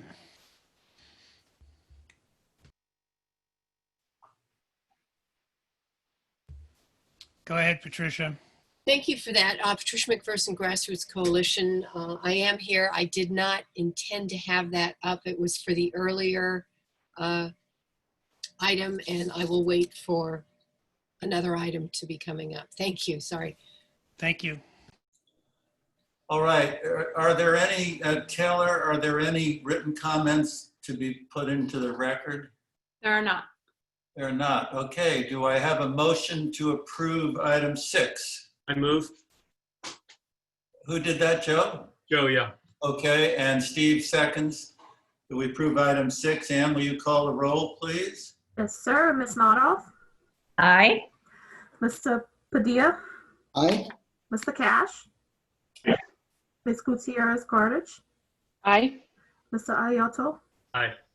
Chair Bosco? Aye. This motion passes. Agenda item 6 is approved. Okay. Thank you, Sue. Let's go on now to the Central Coast. And Andrew, please run the video for item 7. Good morning, Chairman Bosco and Conservancy board members. Item number 7 is the Hidden Beach restroom and property transfer. Staff recommends dispersing up to $35,000 to the County of Santa Cruz for the planning of a new restroom at Hidden Beach County Park and the transfer of 5 parcels from the Conservancy to the County of Santa Cruz. The proposed Conservancy funds will be used to prepare final plans, permit applications, and environmental review documents needed to secure the permits to install the restroom. The proposed transfer of Conservancy-owned beach and upland properties will relieve the Conservancy of the responsibilities associated with owning and maintaining these properties, while ensuring the land is protected and maintained for resource protection, open space, and public access purposes. Hidden Beach County Park is located in Aptos and provides visitors with parking, picnic tables, and a beach access path that leads to a wide sandy beach popular with county residents and visitors. Currently, the park and beach are served by a single-use porta potty. As the park's popularity continues to increase, the porta potty has become inadequate for serving the needs of both park and beach visitors. The proposed authorization would provide funding to complete the plans for a prefabricated double-unit restroom building that will provide both park and beach users with flushing toilets and hand-washing sinks. The plumbing will connect to an existing wastewater pumping station at the site via existing infrastructure owned and operated by the county. The design will also consider signage needed to direct beach users to the restrooms. Once the county completes the planning phase, Conservancy staff anticipates bringing a second recommendation to the Conservancy for the purchase and installation of the restroom building. Hidden Beach County Park abuts several parcels owned in fee by the Conservancy. The Conservancy is not well equipped to manage land, nor is this one of its primary functions. With both informal public access and abundant vegetation, the site needs more management that is practical for the Conservancy to provide. Upon board approval of the proposed property disposition plan, the Conservancy and county staff will proceed with their respective tasks to complete the proposed property transfer. For the Conservancy, that includes obtaining approval from the Department of General Services. You can see on the slide the Coastal Conservancy owned parcels in yellow, the county park in green, as well as some additional land in pink owned by the county. That concludes the staff presentation. County Park staff is also available to answer questions you may have. Okay, thank you. Are there any questions from the board?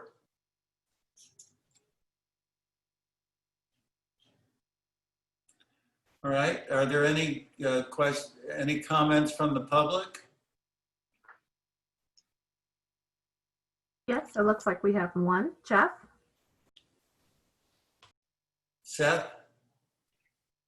Seth? It's Jeff. Oh, Jeff, okay. Jeff, are you out there?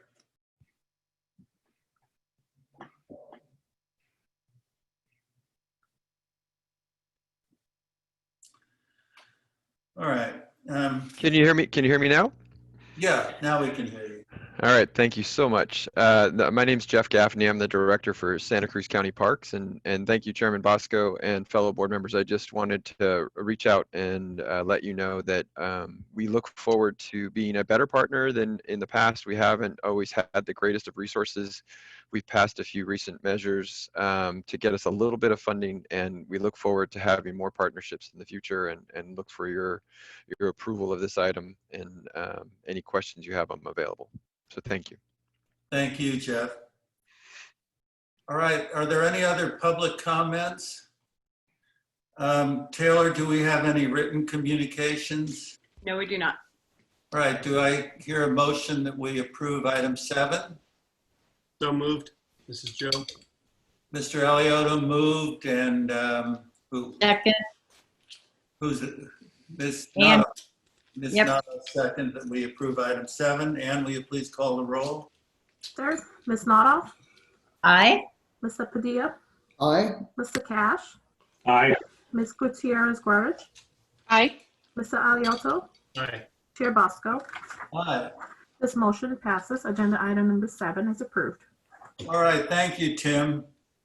Let's go on now to item 8. Andrew, would you please run the video on that? Good morning, Chairman Bosco and Conservancy board members. Item number 8 is the Nicholson Ranch Conservation Easement. Staff recommends that the Conservancy provide a $600,000 grant to the Land Conservancy of San Luis Obispo County for the acquisition of a conservation easement on the 717-acre Nicholson Ranch in northern San Luis Obispo County for the purposes of habitat protection, preservation of agriculture and open space, and protection of water supply and water quality. Slide 2 shows the location of the project near the town of Cayucas, where the easement would complement a larger landscape level conservation effort in the area that the Conservancy has supported in recent years. We'll see the town of Morro Bay to the south, and to the north, the town of Cambria.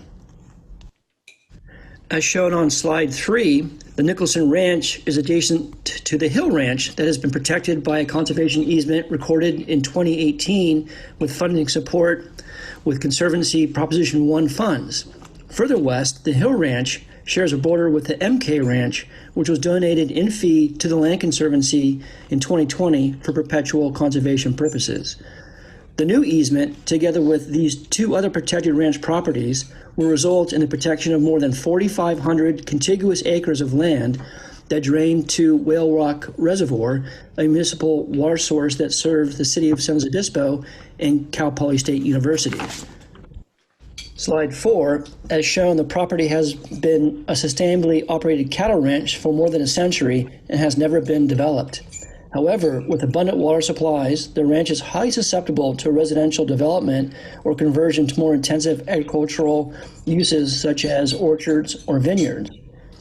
The proposed easement will retire the 8 certificates of compliance, consolidate the ranch's 3 existing legal parcels into 1 single ranch parcel, and limit residential development to 1 primary home site and 1 farm support dwelling. The property will be restricted to low-intensity agricultural practices such as livestock grazing. The easement will prohibit any land use practices that could lead to waterway impairment and excessive use of water resources or soil erosion or vegetation removal. Slide 5. Protecting the Nicholson Ranch will also lead to important wildlife conservation benefits. The ranch sits at the intersection of 2 critical wildlife corridors in the southern Lucia Range. Those are highlighted in purple and also in pink, and they overlap in the vicinity of these ranch properties, including the Nicholson Ranch. Protecting the ranch's wildlife habitat will ensure that the species migrating to and within the region are able to move freely and find suitable habitat. Facilitating migration through these corridors will become increasingly important as species seek to adapt to the projected effects of a warming climate. In addition to the proposed Conservancy Prop 1 funding, the Department of Conservation has already awarded a $1 million grant, and the Wildlife Conservation Board will be considering awarding a $760,000 grant at its meeting this November. Together with the Conservancy funding, these grants will provide the funds needed to complete the proposed easement purchase. That concludes the staff presentation, and we're available for any questions you may have.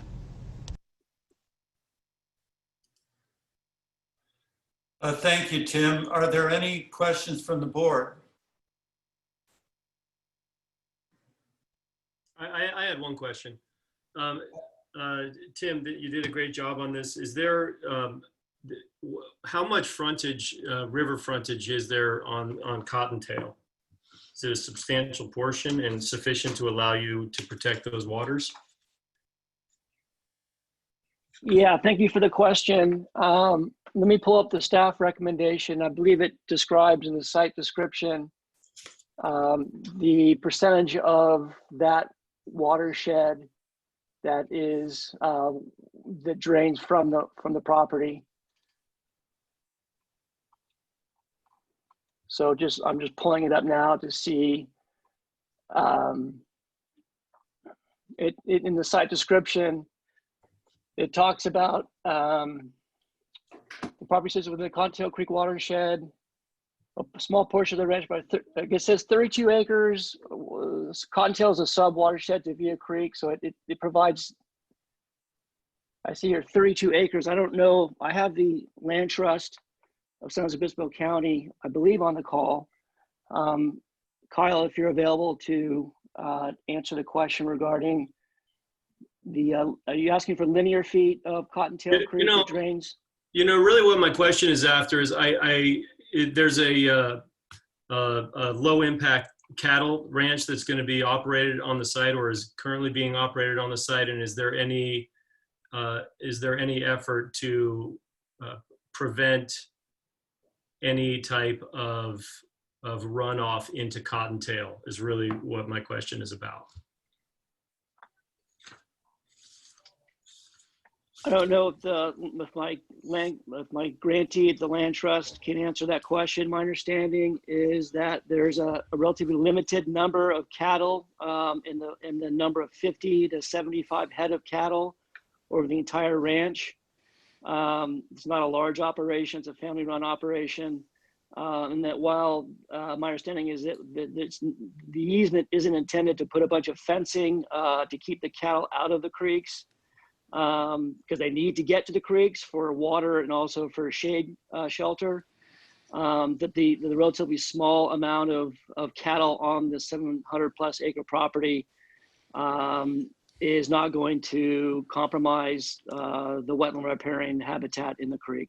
Okay, that's great. I appreciate that. Thank you for clarifying. Sure. All right. Are there any public comments? This is Kyle Walsh with the Land Conservancy of San Luis Obispo County. And thank you, Tim, for the presentation. Thank you for the question. I would just like to briefly thank the board for considering this conservation easement project, and the funding is critical to this network of working ranches, family ranches along Highway 46 West that the Conservancy had an opportunity to protect a number of years ago. They've been on our docket as an organization for a number of years, and the Coastal Conservancy, both board and staff, have been extremely supportive of this vision of protecting contiguous working lands at the headwaters of these coastal watersheds. So we're really thankful for your consideration of funding, and would like to thank you for helping to make this 4,500 acre area of protected lands really happen over the last few years. Great, thank you. Are there any other public comments? If not, Taylor, are there any written comments for the record? No, there are not. All right, who would like to move approval of item 8? I'll move approval. Mr. Padilla moved, and Ms. Groudens, did you want to second that? I'll second it. All right, been moved and seconded that we approve item 8. Anne, will you please call the roll? Ms. Notoff? Aye. Mr. Padilla? Aye. Mr. Cash? Aye. Ms. Gutierrez Groudage? Aye. Mr. Aliotto? Aye. Chair Bosco? Aye. This motion passes. Agenda number 8 approved. Okay, great, thank you. All right, we'll move on now to item 9, the Newland Marsh on the south coast. Andrew, would you please call the roll? Excuse me, would you please roll the video? Good morning, Chair Bosco and Conservancy Board members. I am Christopher Kroll, and I will be presenting the Newland Marsh Acquisition Project. Staff recommends the Conservancy authorize disbursement of $2,460,000 to acquire the approximately 44.3 acre Newland Marsh property and to transfer the property to the Huntington Beach Wetlands Conservancy. As shown on this map, the property is located in the city of Huntington Beach near the mouth of the Santa Ana River, which is on the far right side of the map. The Huntington Beach Wetlands are a 191 acre wetlands complex that is a remnant of a wetland system that once covered almost 3,000 acres at the mouth of the river. The wetlands complex consists of 4 distinct wetland areas: Talbert Marsh, Brookhurst Marsh, Magnolia Marsh, and Newland Marsh. The first 3 marshes have been acquired and restored and can be seen in the lower right of the map. Newland Marsh, highlighted in red, is the only one of the marshes that has not been acquired and restored. Acquisition of the marsh will complete the protection of the Huntington Beach Wetlands Complex. Newland Marsh is a historic salt marsh that has degraded over time due to isolation from tides, diking and filling, encroachment from development, and oil exploration. Huntington State Beach and Pacific Coast Highway are visible on the lower left corner of the slide. The Huntington Beach Channel, which divides the two parts of Newland Marsh, is in the middle of the aerial photo. Acquisition of Newland Marsh would be the culmination of more than 30 years of efforts by the Huntington Beach Wetlands Conservancy, working with the Coastal Conservancy to secure the Huntington Beach wetlands. Since 1987, Talbert, Brookhurst, and Magnolia marshes have been purchased and restored, and an interpretive center and wildlife care center constructed. The Huntington Beach wetlands provide habitat for more than 80 species of birds, including several rare and endangered species. These include Belding Savannah Sparrow, California Least Tern, and Western Snowy Plover. Belding Savannah Sparrow and California Least Tern are known to use the Newland Marsh property. Newland Marsh, although degraded, still supports several habitats, including salt marsh, salt pan, alkali marsh, southern willow scrub, and coastal scrub. The Coastal Conservancy, as I mentioned, has a 30-plus year history working with the Huntington Beach Wetlands Conservancy to preserve, protect, and restore the Huntington Beach wetlands. The long history of working together has been a very successful one, as can be seen in the healthy, restored wetlands that the Wetlands Conservancy currently manages. 3 marshes have been acquired and restored. Only Newland Marsh is left. Acquisition of Newland Marsh would complete the puzzle of the Huntington Beach Wetlands Complex. This concludes my presentation. John Villa, the Executive Director of Huntington Beach Wetlands Conservancy, has called into the meeting and would like to say a few words. Okay, please go ahead.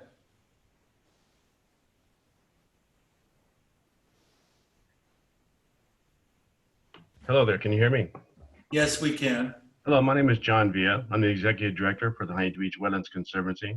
I would like to thank the Coastal Conservancy for consideration and hopefully approval for this project. I'd especially like to thank Chris Kroll and John Gurish for their support through this effort. The Huntington Beach Wetlands Conservancy is a nonprofit entity established in 1985 with the direct intent of acquiring, restoring, and maintaining historical wetlands in southeastern Huntington Beach.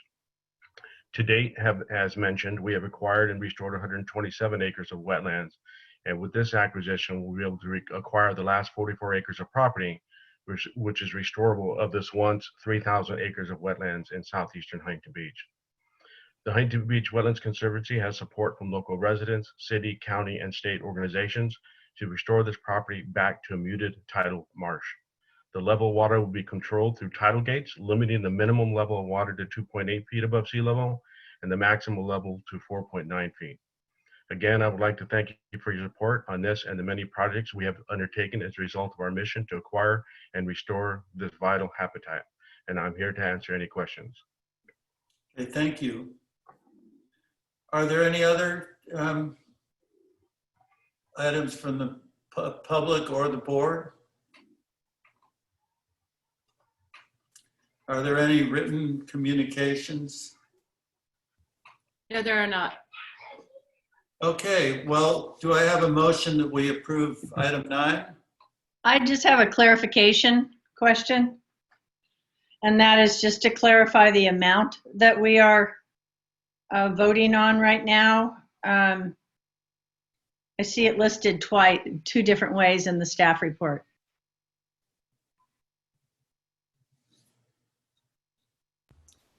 Can anyone answer that question? Hi, this is Chris Kroll. I'm not seeing where you see a discrepancy was not off. I only see the $2,460,000, which is the fair market value as established by the appraisal. Is there somewhere else you see a different number? Well, when it says in project financing, it says the Coastal Conservancy share is $396,000 of the total, which is 2.4. Right, because the majority of this money is coming from other sources. As you see, the Wildlife Conservation Board last week approved the $1,083,000 Oh, grant. so you want us to vote on the whole thing? Okay. Yes. We've received funding, also the grant from the U.S. Fish and Wildlife Service. So the 396 is just the Coastal Conservancy's matching of those grants. If that's. Yeah. Okay. So it's not all coming out of ours. Okay, thanks. No. All right, well, Ann, do you want to move approval then, now that your question is answered? Sure. All right, and Joe, how about seconding? Second. All right. Did I ask if there's any written communications? Yes, you did. You There's did, not. and there were not. There's not. All right, Ann, will you call the roll? Yes. Ms. Notoff, Aye. Mr. Padilla, Aye. Mr. Cash, Aye. Ms. Gutierrez Grouch, Aye. Mr. Alioto, Aye. Chair Bosco. Aye. This motion passes. Agenda item number 9 is approved. Okay, thanks a lot, Chris. Good job. Item 10 now. Andrew, will you please roll the video for that? Good day, Chair Bosco and members of the Conservancy Board. My name is Sam Jenikis, and I'll be presenting the Tijuana River Valley Coastal Trail River Crossing Feasibility Project today. Staff recommends that the Conservancy authorize disbursement of up to $346,000 to the County of San Diego to prepare a feasibility plan for a California Coastal Trail crossing of the Tijuana River in Tijuana River Valley Regional Park in San Diego County. The plan will be used to inform the further design and implementation of a permanent and safe river crossing for the California Coastal Trail over the Tijuana River. The California Coastal Trail, mandated by Prop 20 in 1972 and reaffirmed by the Coastal Act of 1976, is a braided network of trails along the California coast from Mexico to Oregon. It is used for recreation as well as alternative transportation and is an economic asset to local communities as both a tourist attraction and a community amenity. The CCT takes a variety of forms designed to fit the surrounding environment, level of use, and available land rights. Whenever possible, the trail is designed to accommodate hiking, biking, and equestrian use and be fully accessible. From its southern terminus at Monument Mesa in California's Borderfield State Park, the trail immediately descends into the Tijuana River Valley and connects to Tijuana River Valley Regional Park's 22-mile network of trails. However, it also immediately meets a barrier. There is no safe and reliable crossing of the Tijuana River that enables connectivity to the City of Imperial Beach's coastal trail and the trails of the Bay Shore Bikeway. The proposed project will assess the feasibility of 4 potential, reliable and safe crossings over the Tijuana River in the central and northern part of San Diego County's Tijuana River Valley Regional Park. The grantee will conduct technical studies to obtain baseline data at each of the proposed locations, including geotechnical soils analysis, hydrology, hydraulics, and opportunities and constraints. These studies will inform the design elements needed to create a safe crossing at each location and the potential impacts of the draft design. The grantee will then develop preliminary designs, an engineer's cost estimate, and a conceptual grading plan as part of a preliminary engineering study completing the feasibility study report. The grantee will conduct public outreach throughout the project, including 1 or more public stakeholder meetings. The Saturn Boulevard Trail is the westernmost location for consideration and would likely require a new and significantly long span over the river. There are 2 crossing locations in the area of the current dry weather FEMA crossing. The first is the existing crossing shown here, which requires annual maintenance to create dry season access. The second, approximately 50 feet downstream, might benefit from a narrower channel at the point of crossing. The easternmost location is at the Hollister Street Bridge. Part of this alignment has no current pedestrian access and is constricted as shown here. The Hollister Street Bridge is also an historic bridge, which will add to the complexity of this alternative. The proposed project has been a long-term priority of the Conservancy and the County of San Diego. It builds upon significant state and local investment in the Tijuana River Valley Trail System, the San Diego County Regional Trail System, and the California Coastal Trail. It is supported by San Diego County Supervisor Greg Cox, the San Diego Trail Alliance, the Tijuana River Valley Equestrian Association, the San Diego Mountain Biking Association, and Lakeside Frontier Riders. At this time, I'd be happy to answer any questions. Thank you. Thank you, Sam. Are there any questions from the board? All right. Are there any comments from the public? So we seem to have three hands up right now. The first one is Jeanette Vosberg.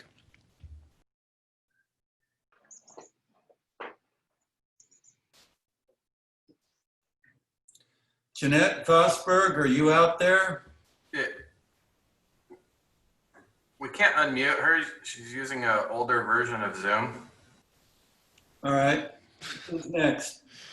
Next is Helen Coyne Hurley.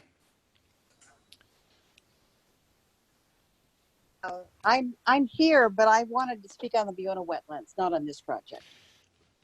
All right. Did I sign up for the wrong one? Yeah, just wait until we get to public comment at the end of the projects. Thank you. Then I see Greg Cox.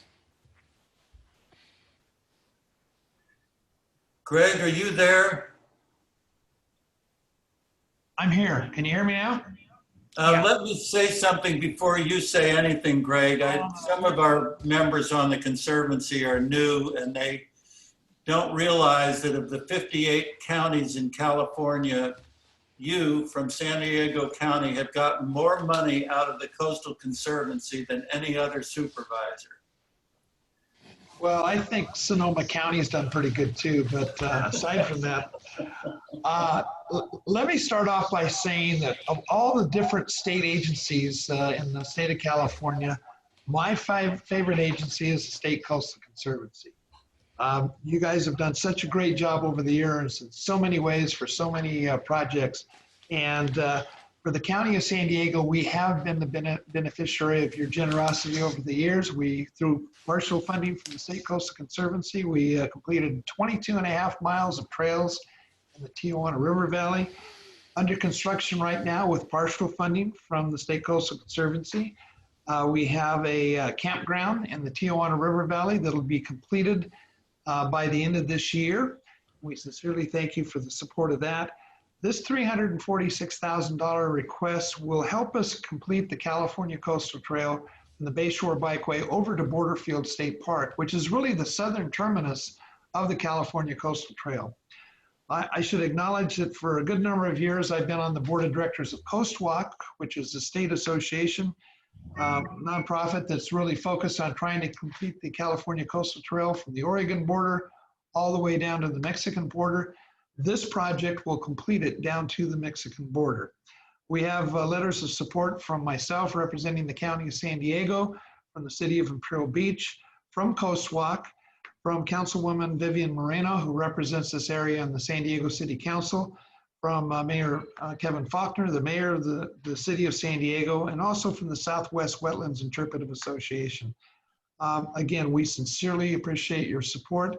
This money will help us identify the best route to go from the Bayshore Bikeway down to the Borderfield State Park, and I certainly would hope that you will give it your favorable consideration.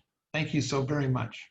Well, thank you, Greg, for your tireless work over the years, and we like working with you and appreciate your efforts. Any other public comments? So there's another hand that went up. It's just a number though, 077191. 077191 around. You're Yes, on hi. the air. Hi, this is Lily Tomlin. Can you hear me? Yeah. Yes. All right. I have to leave. I've been here since 10 a.m., so I have to leave for something else. But you know, the gas industry. I want to talk to the Buona wetlands issue. We're assets- actually, we're not on that item right now. I know, In but fact, I have there to- is no item on the agenda for that. Can I just register my opposition to this plan to destroy the wetlands? Just go ahead and register your opposition. We've heard it, and thank you. Okay, well, please get totally informed on this issue. It's something that is to preserve the future, not to take us into the past with the degradation of these wetlands. Okay. All And right. thank you for your patience all day, Ms. Thomas. I would stay longer, but I have a previous call that was registered, that was a plan. Thank you. Thank you. Keep up the arduous work. Thanks. Thank you. All right, any other public comments on this item, item 10? If not, Taylor, do we have any written communications? We do not. All right. Who would like to move approval of item 10? Mr. Padilla. Happy to move approval and thank the supervisor from San Diego for his hard work over the years. Great. There's Mr. yes, Alvarado, second. do you want to second this? I'll second. Okay, Marcia seconded. All right. Anne, will you please call the roll? Yes, sir. Ms. Nodoff? Aye. Mr. Padilla? Aye. Mr. Cash? Aye. Ms. Gutierrez Grouch? Aye. Mr. Alioto? Aye. Chair Bosco? Aye. This motion passes. Agenda item number 10 is approved. Okay, great. We'll now move on to the San Francisco Bay Area, our final region for today. And item 11, sand mining in the San Francisco Bay, in Suisun Bay. Please roll the video. Good morning, Conservancy board members and Chairman Bosco.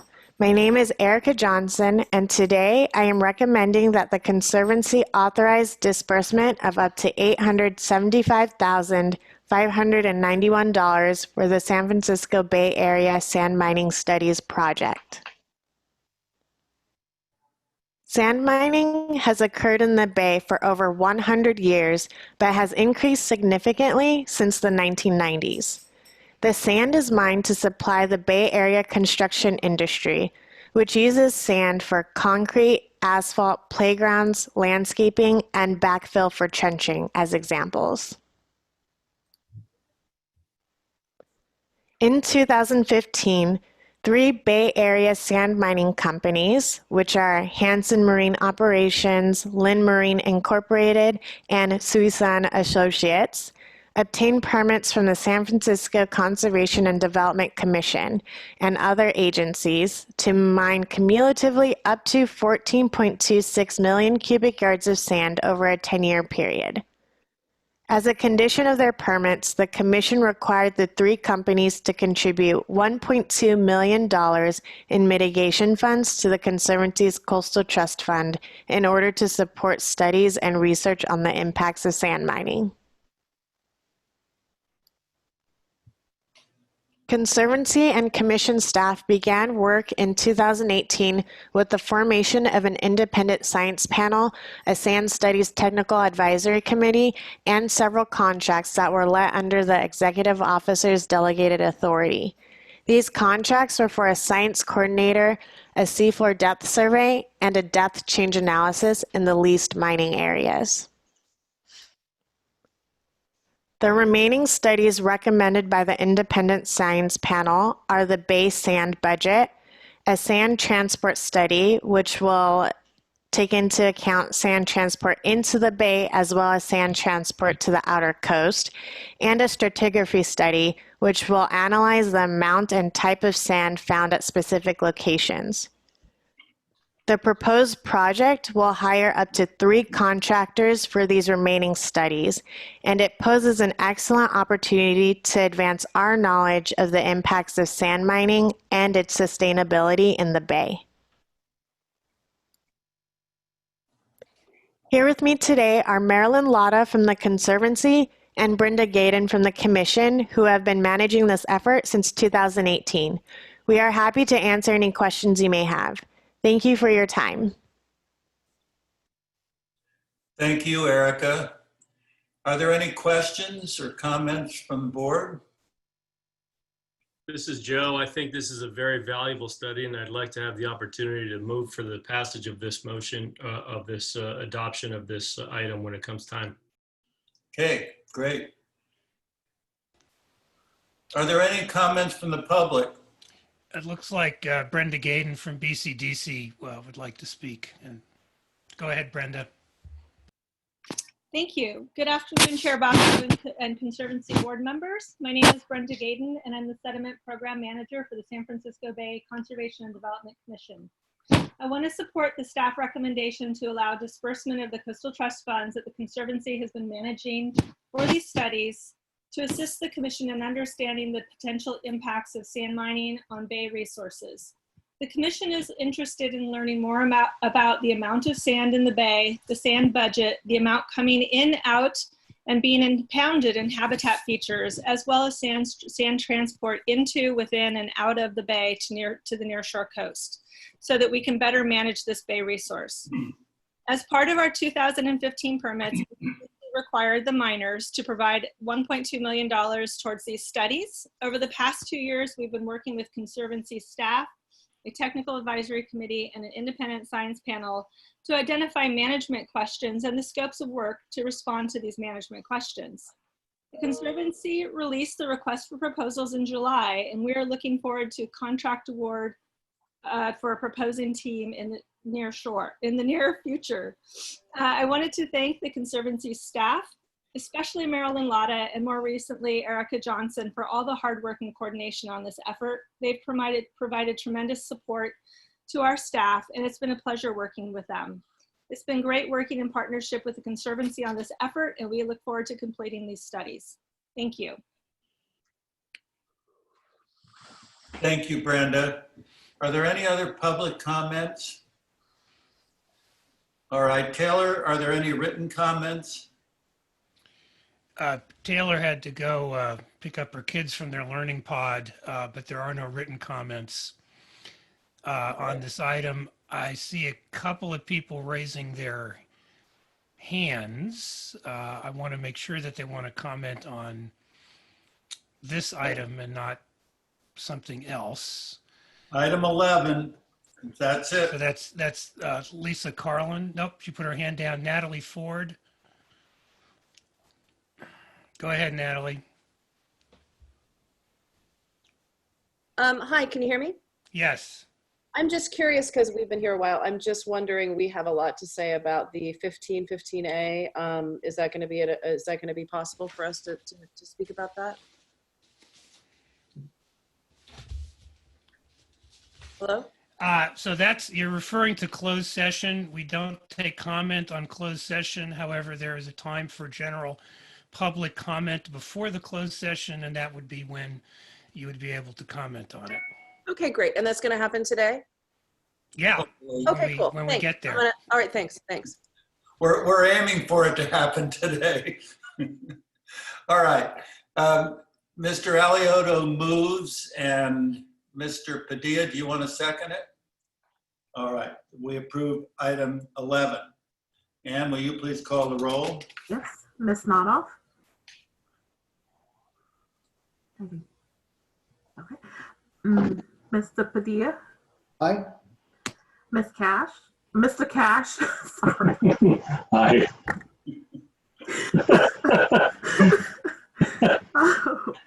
Ms. Gutierrez Groudage?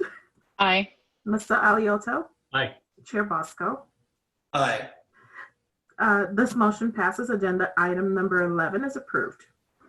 Okay. All right, we'll now move on to item 12. And Andrew, would you please run that for us?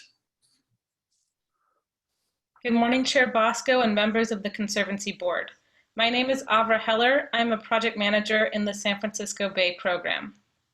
Staff recommends board authorization to disperse up to $1 million of Proposition 68 funding to the City of San Pablo to implement the Rumrill Complete Green Streets project in the City of San Pablo in Contra Costa County.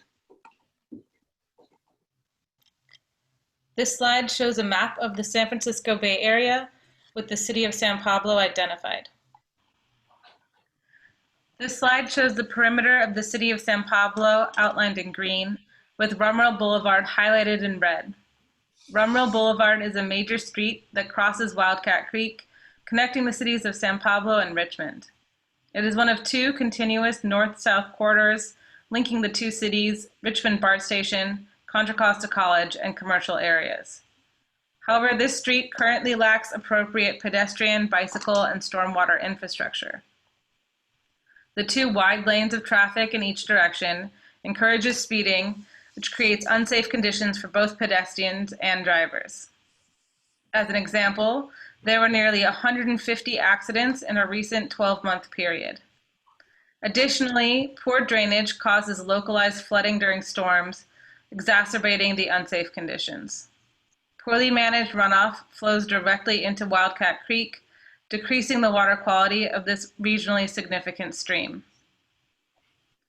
This project is located within a disadvantaged and severely disadvantaged, or SDAC, community.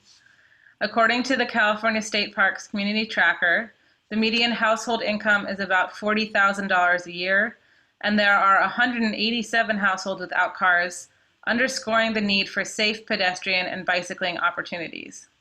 We are requesting to use Proposition 68's SDAC funding, which is specifically directed for projects in communities like this.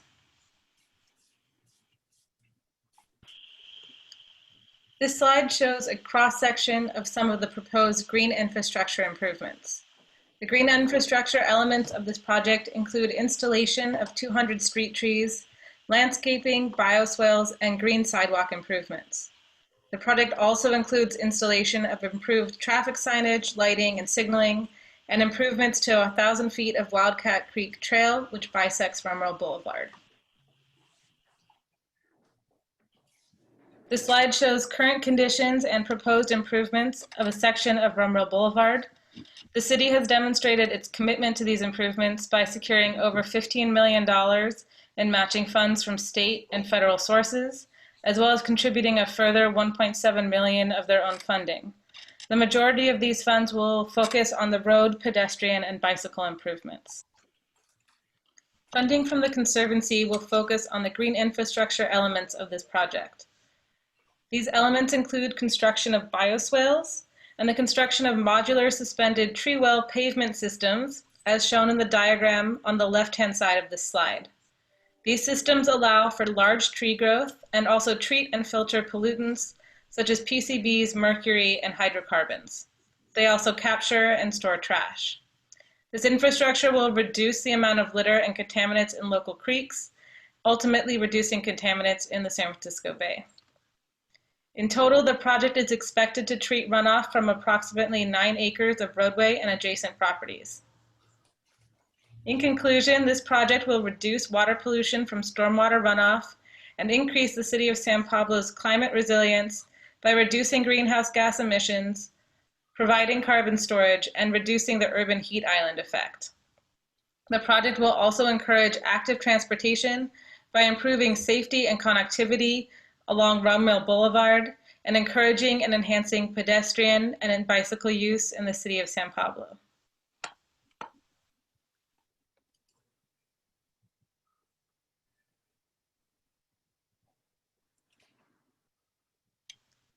Amanda Booth, Senior Environmental Program Analyst with the city, is joining us today, and she would like to say a few words.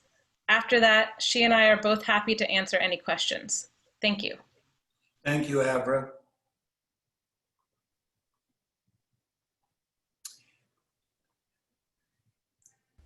Amanda, go ahead.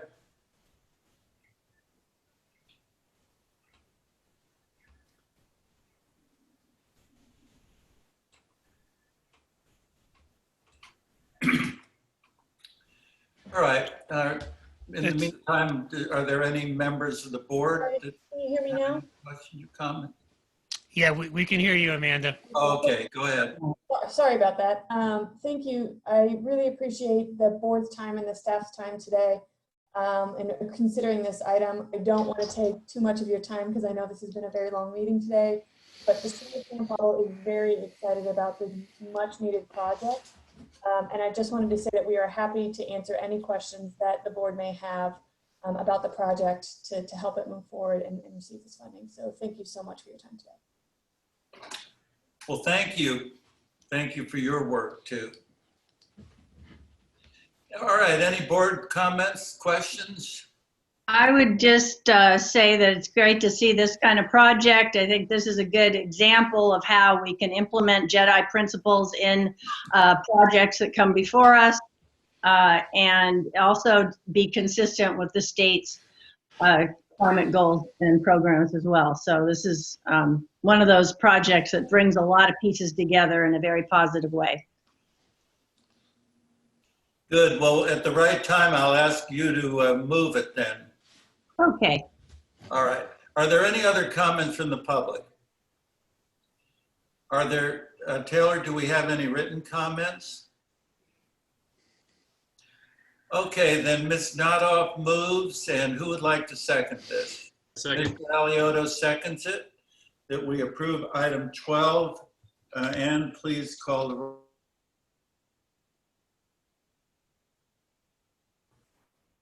Aye. Mr. Cash, Aye. Ms. Gutierrez Garch, Aye. Mr. Alioto, Aye. Chair Bosco. Aye. This motion passes. Agenda item number 12 is approved. Okay, thank you, Avra. Good job. All right, that concludes the project portion of our agenda. And now we will go on to Conservancy member comments. Do any members of the board have comments they'd like to make? All right, then we'll have public comments on any non-agenda item. And for those of you who wanted to comment on items that we're going to be considering in the closed session, this would be the time to do that. And Doug, how much time do you want to give per per commenter? We have 7 or 8 people. Why don't we say 2 minutes each? Okay, so let me just set your clock. Set my timer up here. All right. Okay, first up is Marcia Hanscom. So let's unmute Marcia. Go ahead, Marcia. Thank you, honorable board members. Marcia Hanscom.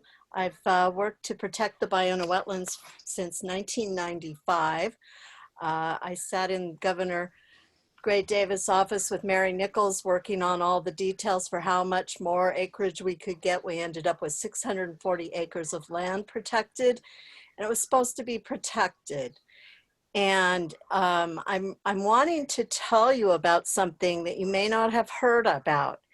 And that is that in spite of all of the millions of dollars, more than 12 million we know of that has been spent by the Coastal Conservancy on this, and other money as well, for some reason, the engineering was done incorrectly.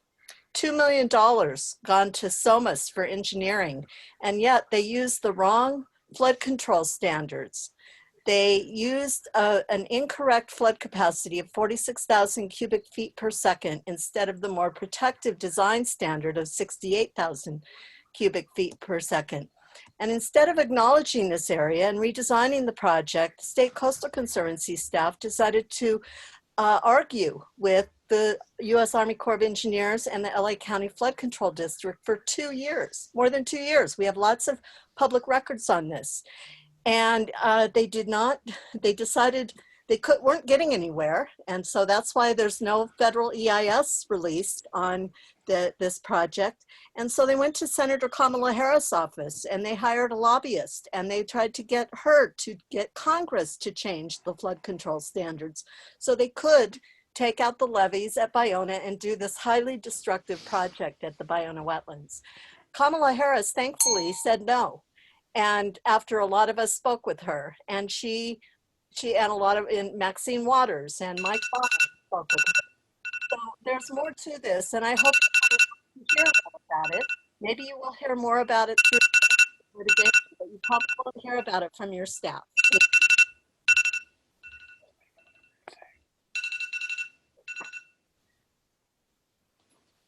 Okay, next. Thank you. Robert Vanderhoek.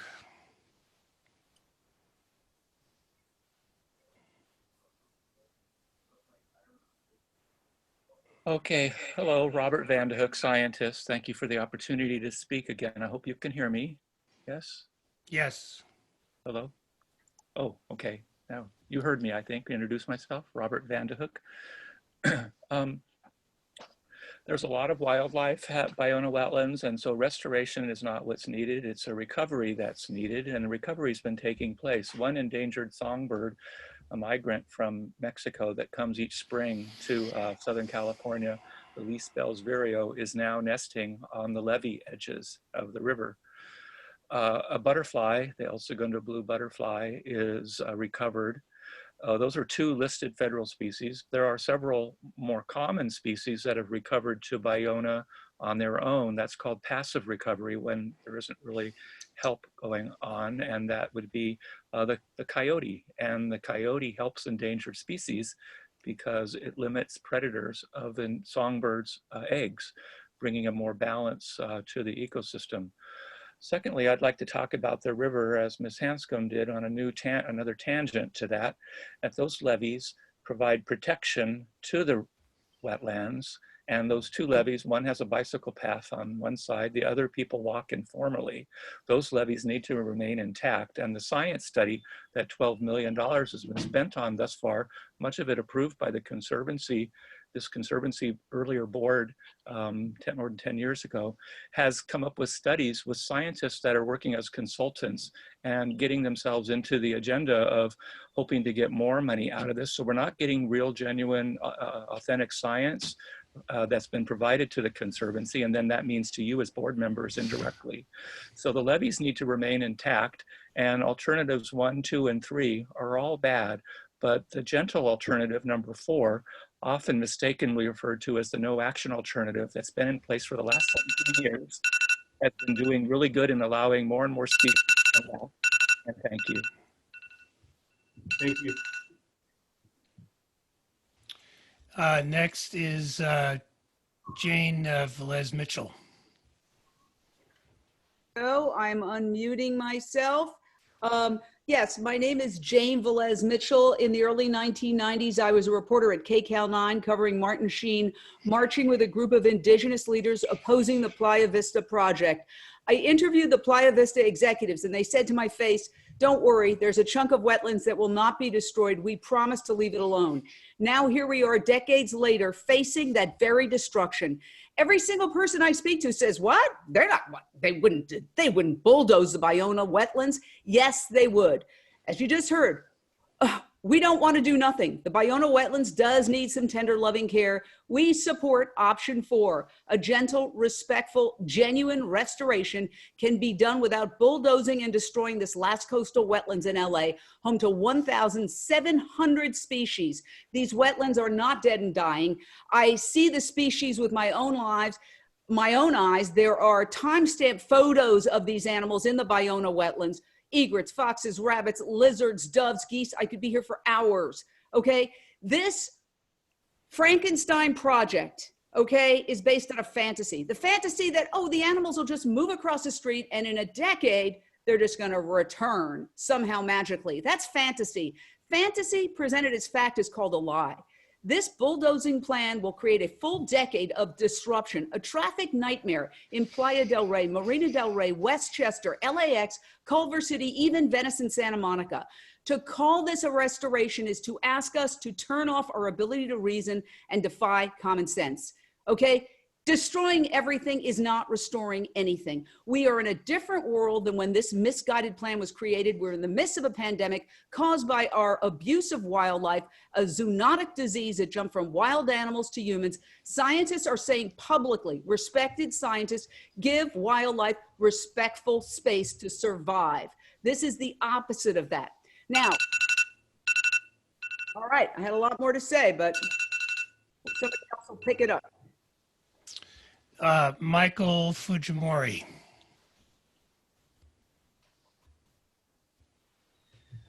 Go ahead, Michael.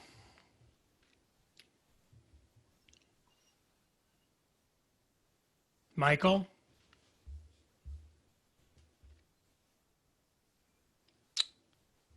You there, Michael?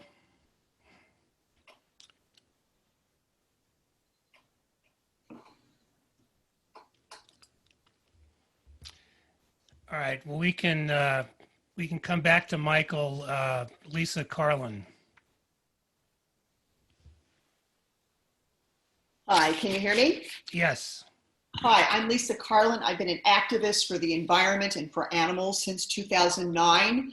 I, first of all, would like to direct everyone to our website, defendbionawetlands.org. We have a ton of information that can say much more than I can in 2 minutes. But I do want to say that I am a plaintiff in the lawsuit, and according to this lawsuit, groups that are supporting this project have also received funding from SoCalGas. You know, and it's really important that we learned during Watergate to follow the money. And that is what I'd like. That is what we are going to do. And that is what I'd like to ask you to do. One prominent group, Friends of the Bionah Wetlands, as well as a current executive from SoCalGas on its board of directors, currently serving as vice president for the Friends organization. Additionally, Jacob Lipa was president of the Friends of the Bionah Wetlands from 2008 to 2010, when a proposal for excavation and bulldozing of this Bionah Wetlands was being set in stone. Lipa is still listed as of today on the website for the Friends group, Friends of Bionah Wetlands, as a board delegate. Lipa was also president of the engineering firm Somas that Marcia Hanson mentioned, and that's a post he held for 17 years. Again, follow the money. The State Coastal Conservancy awarded Somas a contract in 2013 for the $2 million for work on the enhancement of the Bionah Wetlands. The state for the Bionah Wetlands, the State Ecological Reserve. A recent extension of the contract was signed on January 1st, 2018. So we are not going to let this go. We think that there is bond money. This bond money has been used inappropriately. The wetlands are closed. There is a lock gate. It's not available for the public. And we are going to stand up vehemently to make sure justice. Thank you very much. Thank you. Michael Fujimori, did you want to give it another try? Go ahead.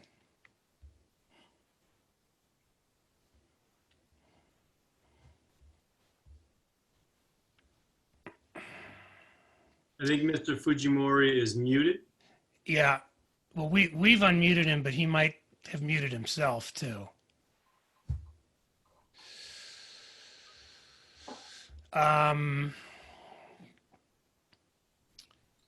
process known as self-mutation. Yes. All right. Let's move on to Sarah Siegel.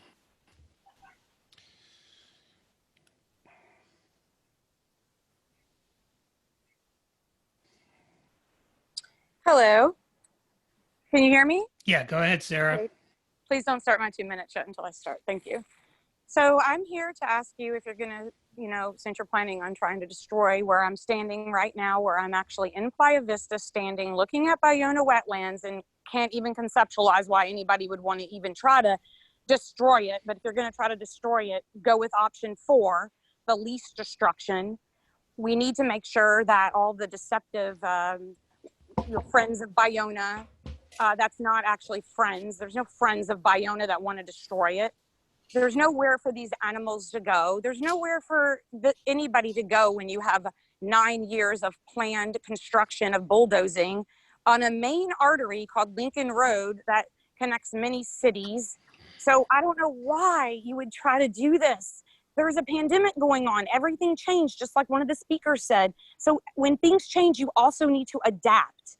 And you need to learn that. I can see from the board who's on the board, it's so apparent that you have ties to the oil and gas companies. It's just so obvious. I'm so glad this is recorded, because when you look back, you're going to see, and it's going to be an embarrassment of what kind of person you are, because where on earth did you lose your moral compasses? What point did you lose your self-respect, your self-dignity? Don't you even care about anything except for yourself? Are you kidding me? You're going to destroy the last wetlands in also not just Los Angeles, but you want to do Los Cerritos? This is just not going to stand. I really can't believe that we have to talk to grown adults today for several hours, and we get 2 whole minutes to talk about you destroying the rest of our lives in our neighborhoods and our everything. I don't think that you really realize what you're actually doing. You should really think about it and think about going back and just admitting to yourself you made a mistake. And if you don't want to admit it, but yeah, this isn't going to stand. Yeah. Old white men on the board. That's what I'm looking at. All right. Next is Natalie Ford. Hi, how are you? Go ahead, Natalie. Can you hear me? Yes. I find this very disturbing that the video is off. Anyone who took a debate class or any kind of obvious communications course knows that it's not fair to have the opposition not being seen. You can hear me, okay? So I'm going to talk. I've been listening to this for a while, and it made me think about a letter that I got in October of 2019. Happy to share it with anyone who wants to look at it. I'm a pretty well-known acting coach, celebrity acting coach, but my father was one of the first environmental biologists that worked in Berkeley, at Berkeley College. So some people know me from that. I got an interesting letter from I'm so upset. I got to tell you, I'm sorry, this is so upsetting. I got an interesting letter from a pretty well-known oil executive. He's been kind of seducing me for a while. He says to me, I'm creating energy funds of several $1 billion. Perhaps you can assist me in creating a fund that costs very little to set up relative to the very large compensation to you when completed. Okay, can barely speak because I'm furious. This is what's happening. This is what's happening.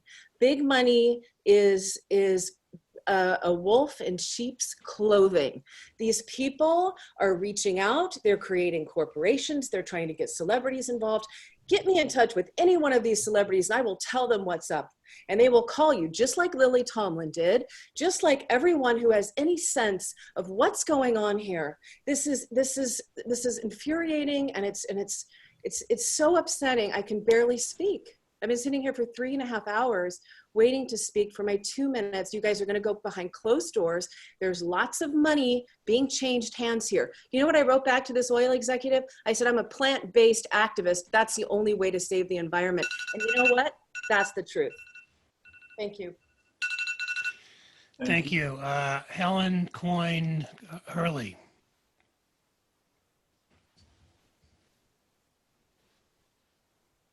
Go ahead, Helen.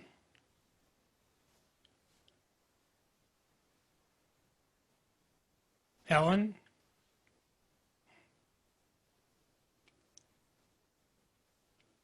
Can you hear me now? Yeah. Yep. Oh, great. Sorry. Okay, so my name is Helen Coyne Hurley. I actually live within 500 feet of the Bayona wetlands, so I'm interested in it not only for the usual reasons, animals, people, and so on, but because I live here and want to see it kept safe for all of us. The science that this project was based on is flawed. In 2008 and 2009, the technical advisory board that guided this project forward for the state Coastal Conservancy, that's you, and the Bay Foundation, neither of which owns any land at the Bayona, decided on the approach and the plan for what they wanted to happen in Bayona in the face of numerous objections from stakeholder groups and individuals who know the land and the species that live at Bayona.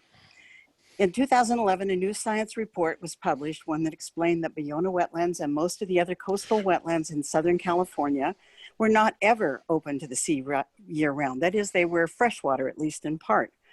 This new science, based on recently uncovered historical maps and T-sheets, has been ignored, and instead a course correction to include this information and redesign the project has not been done. It's full steam ahead. Science is being ignored, and we want you to pay attention to science.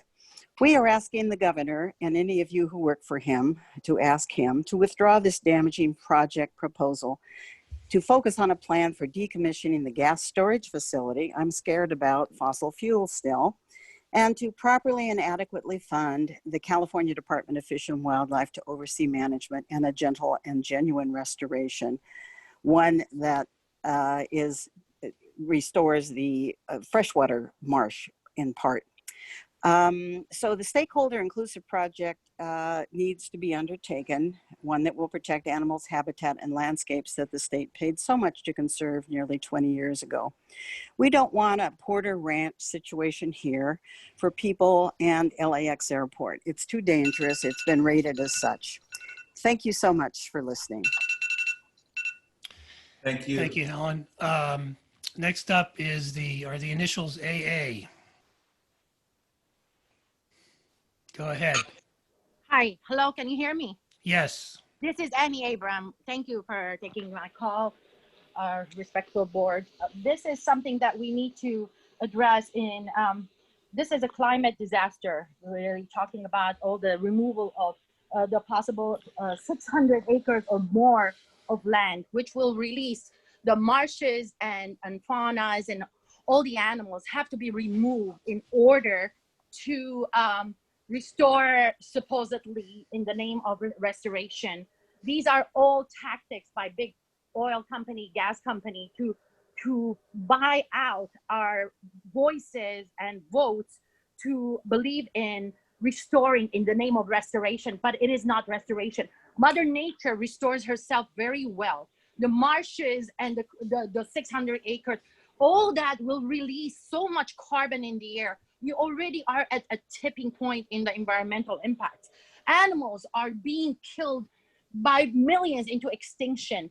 Animals, if you know, look at the scientists, environmentalists that have been following from the Bologna Institute president to many others like Robert and Michael Zelensky and Roy Vanderbilt, as well as Marsha. They've been following through. The animals are coming back. The ones that were going extinct, they're coming back. By destroying, by bulldozing the Bologna, this Baiona wetland is going to destroy all life, and ultimately it's going to destroy us. This is why we are in a worldwide emergency, and this is a thing that we have to address. We cannot, by destruction, there is no construction.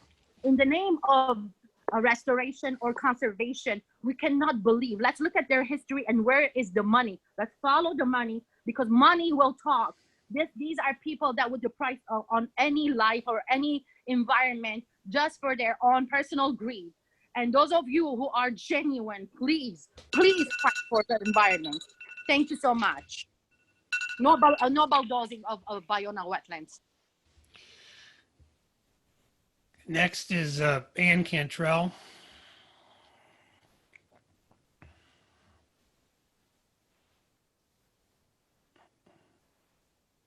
Go ahead. Oh, Ann just vanished from the list here.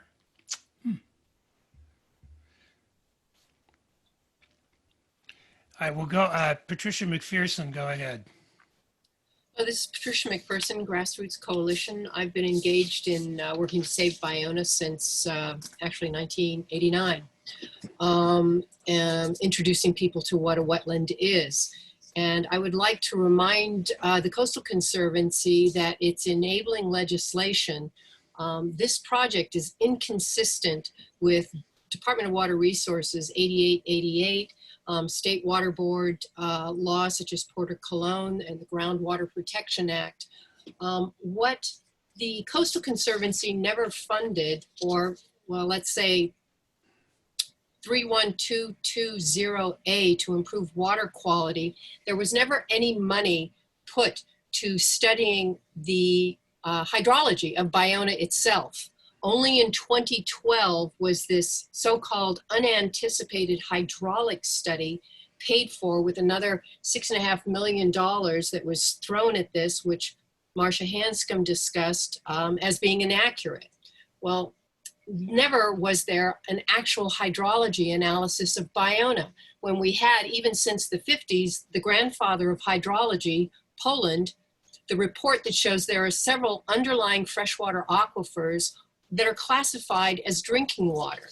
Should those aquifers be changed through saltwater embayment, which is what this plan is all about, the water will no longer be classified as drinking water, which will then let the SoCalGas off the hook for remediation of the contamination that is there. That's part of a Prop 65 lawsuit, one of their settlement agreements, that they acknowledged that they would not be on the hook for that. Should you go ahead with this plan, you are promoting new drilling of wells for SoCalGas, something which the state and the city of Los Angeles are working to shut down the facility.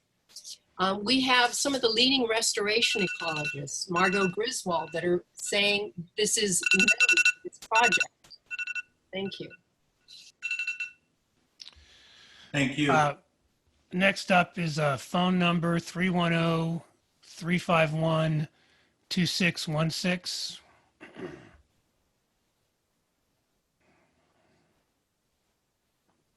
So go ahead. Hello, everyone. Thank you. This is Christina Koo. And I think that we're all in agreement that the biggest threat at the Bologna wetlands right now is the presence of underground methane gas storage facility. I mean, did everybody just hear that? This is a topic that no one is really talking about, but the biggest threat, which includes more than 200 toxic chemicals for the operations of injection and extraction of gas that is piped in to the Bologna area from Oklahoma and Texas. So the gas storage facility would be the biggest beneficiary of this so-called restoration, when in fact it's destruction. It's bulldozing over everything. And it would, why are they doing this? Because it would allow the moving of gas wells and introduction of new fossil fuel infrastructure to the storage field. So all this makes perfect sense of why this is happening. This is not for the benefit of protecting wildlife, protecting the area, and protecting the nature, as we know, as the wetlands. So the gas, field would remain the same size, but the equipment would be upgraded and improved. So this is the complete opposite of what is needed in order to deal with what we're all suffering from, climate change impacts and the rising sea level issues. So of course, Southern Cal Gas does not want, this to be shut down. It's their gas facility. And of course, they wouldn't want the publicity like the blowout in Aliso Canyon, 2015. So again, all this makes perfect sense, who is behind this and why this is happening. And I think it's very deceiving, it's very calculating for you all and for Southern California Gas to do this. So define what you're doing for restoration, please. Exactly. Thank you. Sam? Yeah. I think when we set the 2-minute limit, I think you had said there were 7 or 8 people. Yeah, we have about 9 left. Well, I think we better go down to 1 minute because we have to get to our closed session. Yep. Okay. Next is Parsons Roach, I think. Go ahead.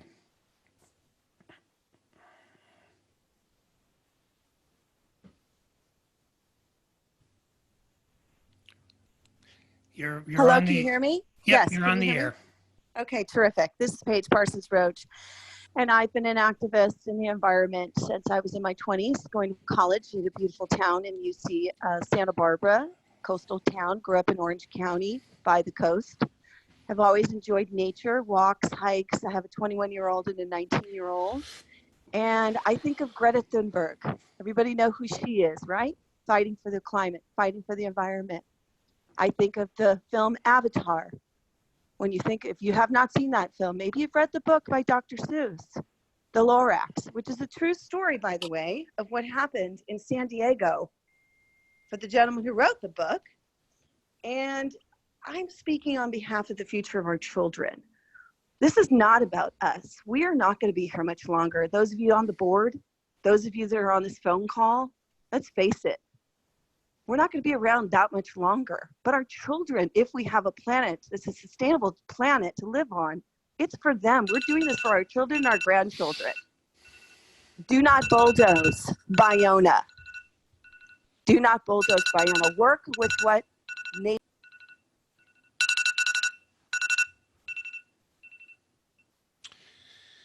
Okay, next is Lisa Levinson.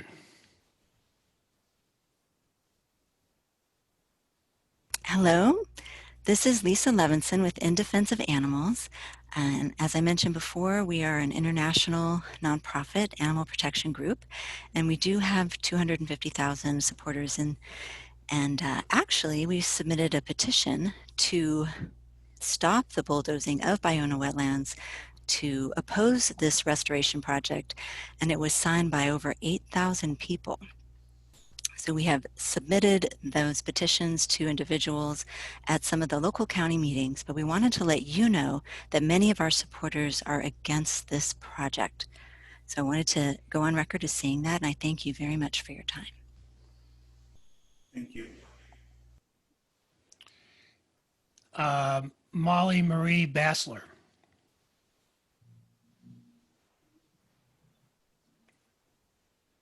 Yes, hello, Molly Marie Basler, thank you. Like I said before, I'm a climate reality leader, activist, and I just want to raise my voice once again against this bulldozing of Baiona to protect the planet, since we are in a climate emergency, protect the animals and the people. And I just want to also speak out in regard to the dishonesty that goes on, which people have spoken about with the SoCal Gas in bed with Coastal Conservancy board members, Heal the Bay, Baiona wetlands. SoCal Gas can get into the gates at Baiona, but the public can't. Now there's a lawsuit because there's been abuse of spending, bond money, on and on it goes. So it's really important that our environmental people on these conservancies and groups stand for what is right, protecting the planet, which protects the people. People over profit, please. Thank you. Next is Mary Beth.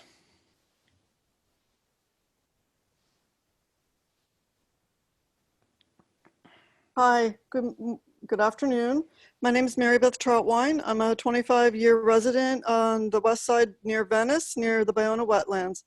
I'm talking today to oppose the Fish and Wildlife's most destructive plan for the Baiona wetlands. My comment today regards public access and the decommissioning of the SoCal Gas storage facility. Public access as it is today is mostly for SoCal Gas and groups affiliated with this previous landowner, while the public sees a bike path and walking and bike stands, and they cannot use them because they are behind locked gates. This area was paid for but with bond money, and it was approved by this conservancy for the improvement. And but right now these bike paths are not accessible. This is unfair to the public to lack this access. So please consider that this is not serving the public, though this commission was developed to do that. Thank you for your time. Thank you, Mary Beth. Look, I thought we heard from Helen Coyne Hurley, or am I mistaken? No, we did. Okay. All right, so next is 310-721-3512.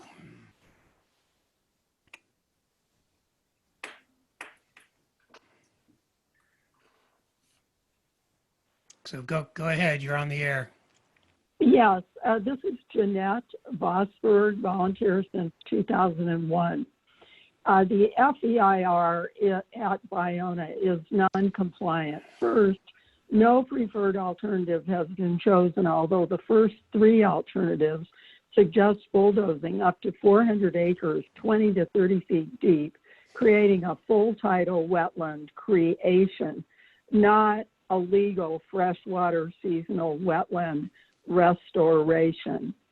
Bionah wetlands has multiple protected freshwater aquifers, which would be destroyed by this saltwater intrusion. If one of these alternatives were chosen, this would allow continued freshwater drainage and diversion of much needed fresh water for habitat and wildlife. The California Coastal Commission, or PDEA, understands that this would be very destructive to the Bionah wetlands. And I'd also like to point out this is a Bionah wetland sacred site of indigenous peoples. Thank you. Okay, next is Ann Cantrell. Go ahead, Ann. Yes, thank you. Ann Cantrell for the Sierra Club Los Cerritos Wetlands Task Force. Just like the Los Cerritos wetlands, the Bionah wetlands should not be bulldozed. Some of you on the commission have been there for a long time and know the history, but there are some new people on the commission, and I hope that you are listening today to the public. And I hope you are being educated on what is happening here.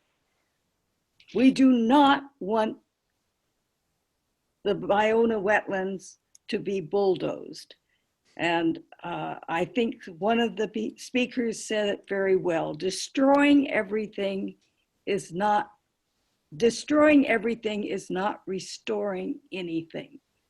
So please do your homework before you make any decisions on this, and don't bulldoze Bionah. Thank you. Next up is 310-600-8916. Go ahead.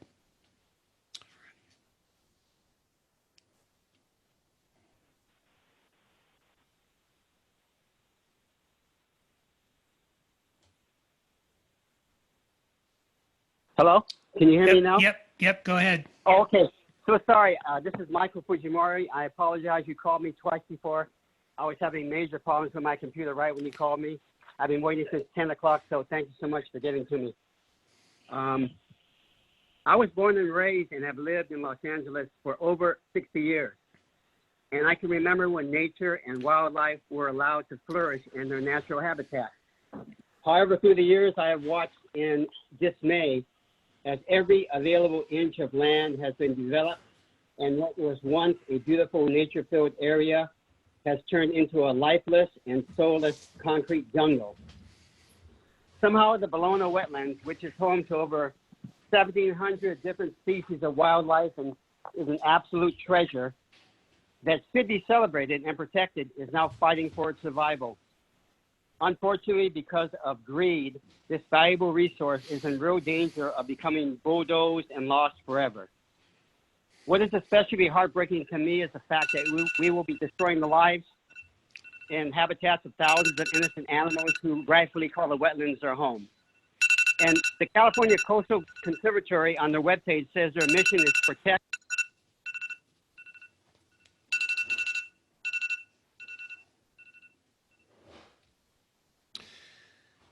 Okay, I think we've heard from everybody now. All right.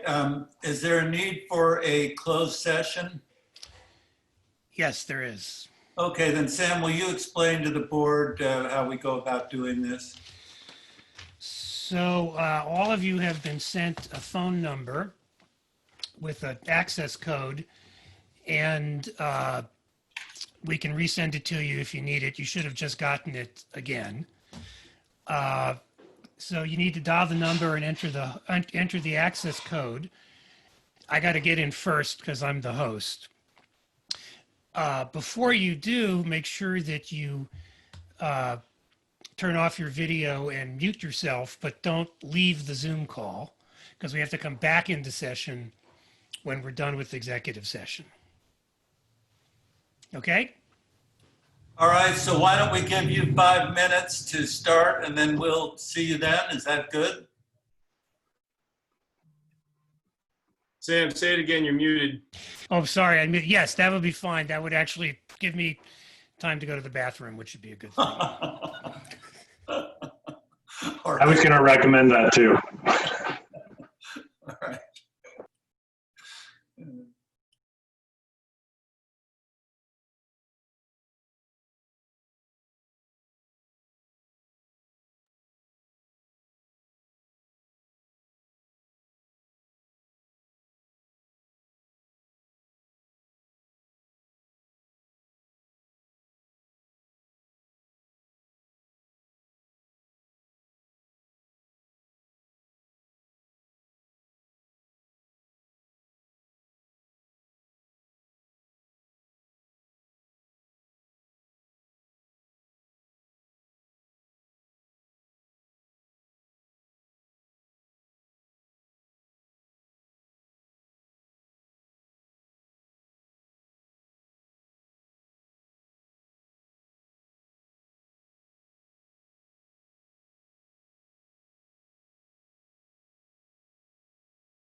Okay, are we all back again?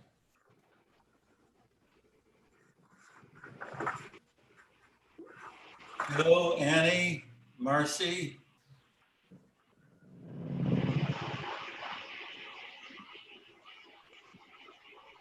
Well, actually, we're not going to be voting on anything, right? We're just reporting out. Okay. Joe's there.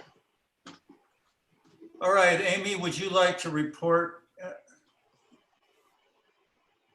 Yes, the Conservancy held a closed session on item 15A, defend Baiona wetlands. The Conservancy took advice from council and authorized the Attorney General to represent its executive officer. Okay, thank you. That concludes our agenda. Our next meeting is scheduled for November 19th. It was going to be on the Central Coast, but as we all know, we'll probably be doing it again by Zoom. And I hope everyone stays healthy and happy, and wish you all the best. And with that, the meeting is adjourned. Thank you. Thank you, Bosco. Thank you. Thank you, everyone. Goodbye. Thank you, Conservancy.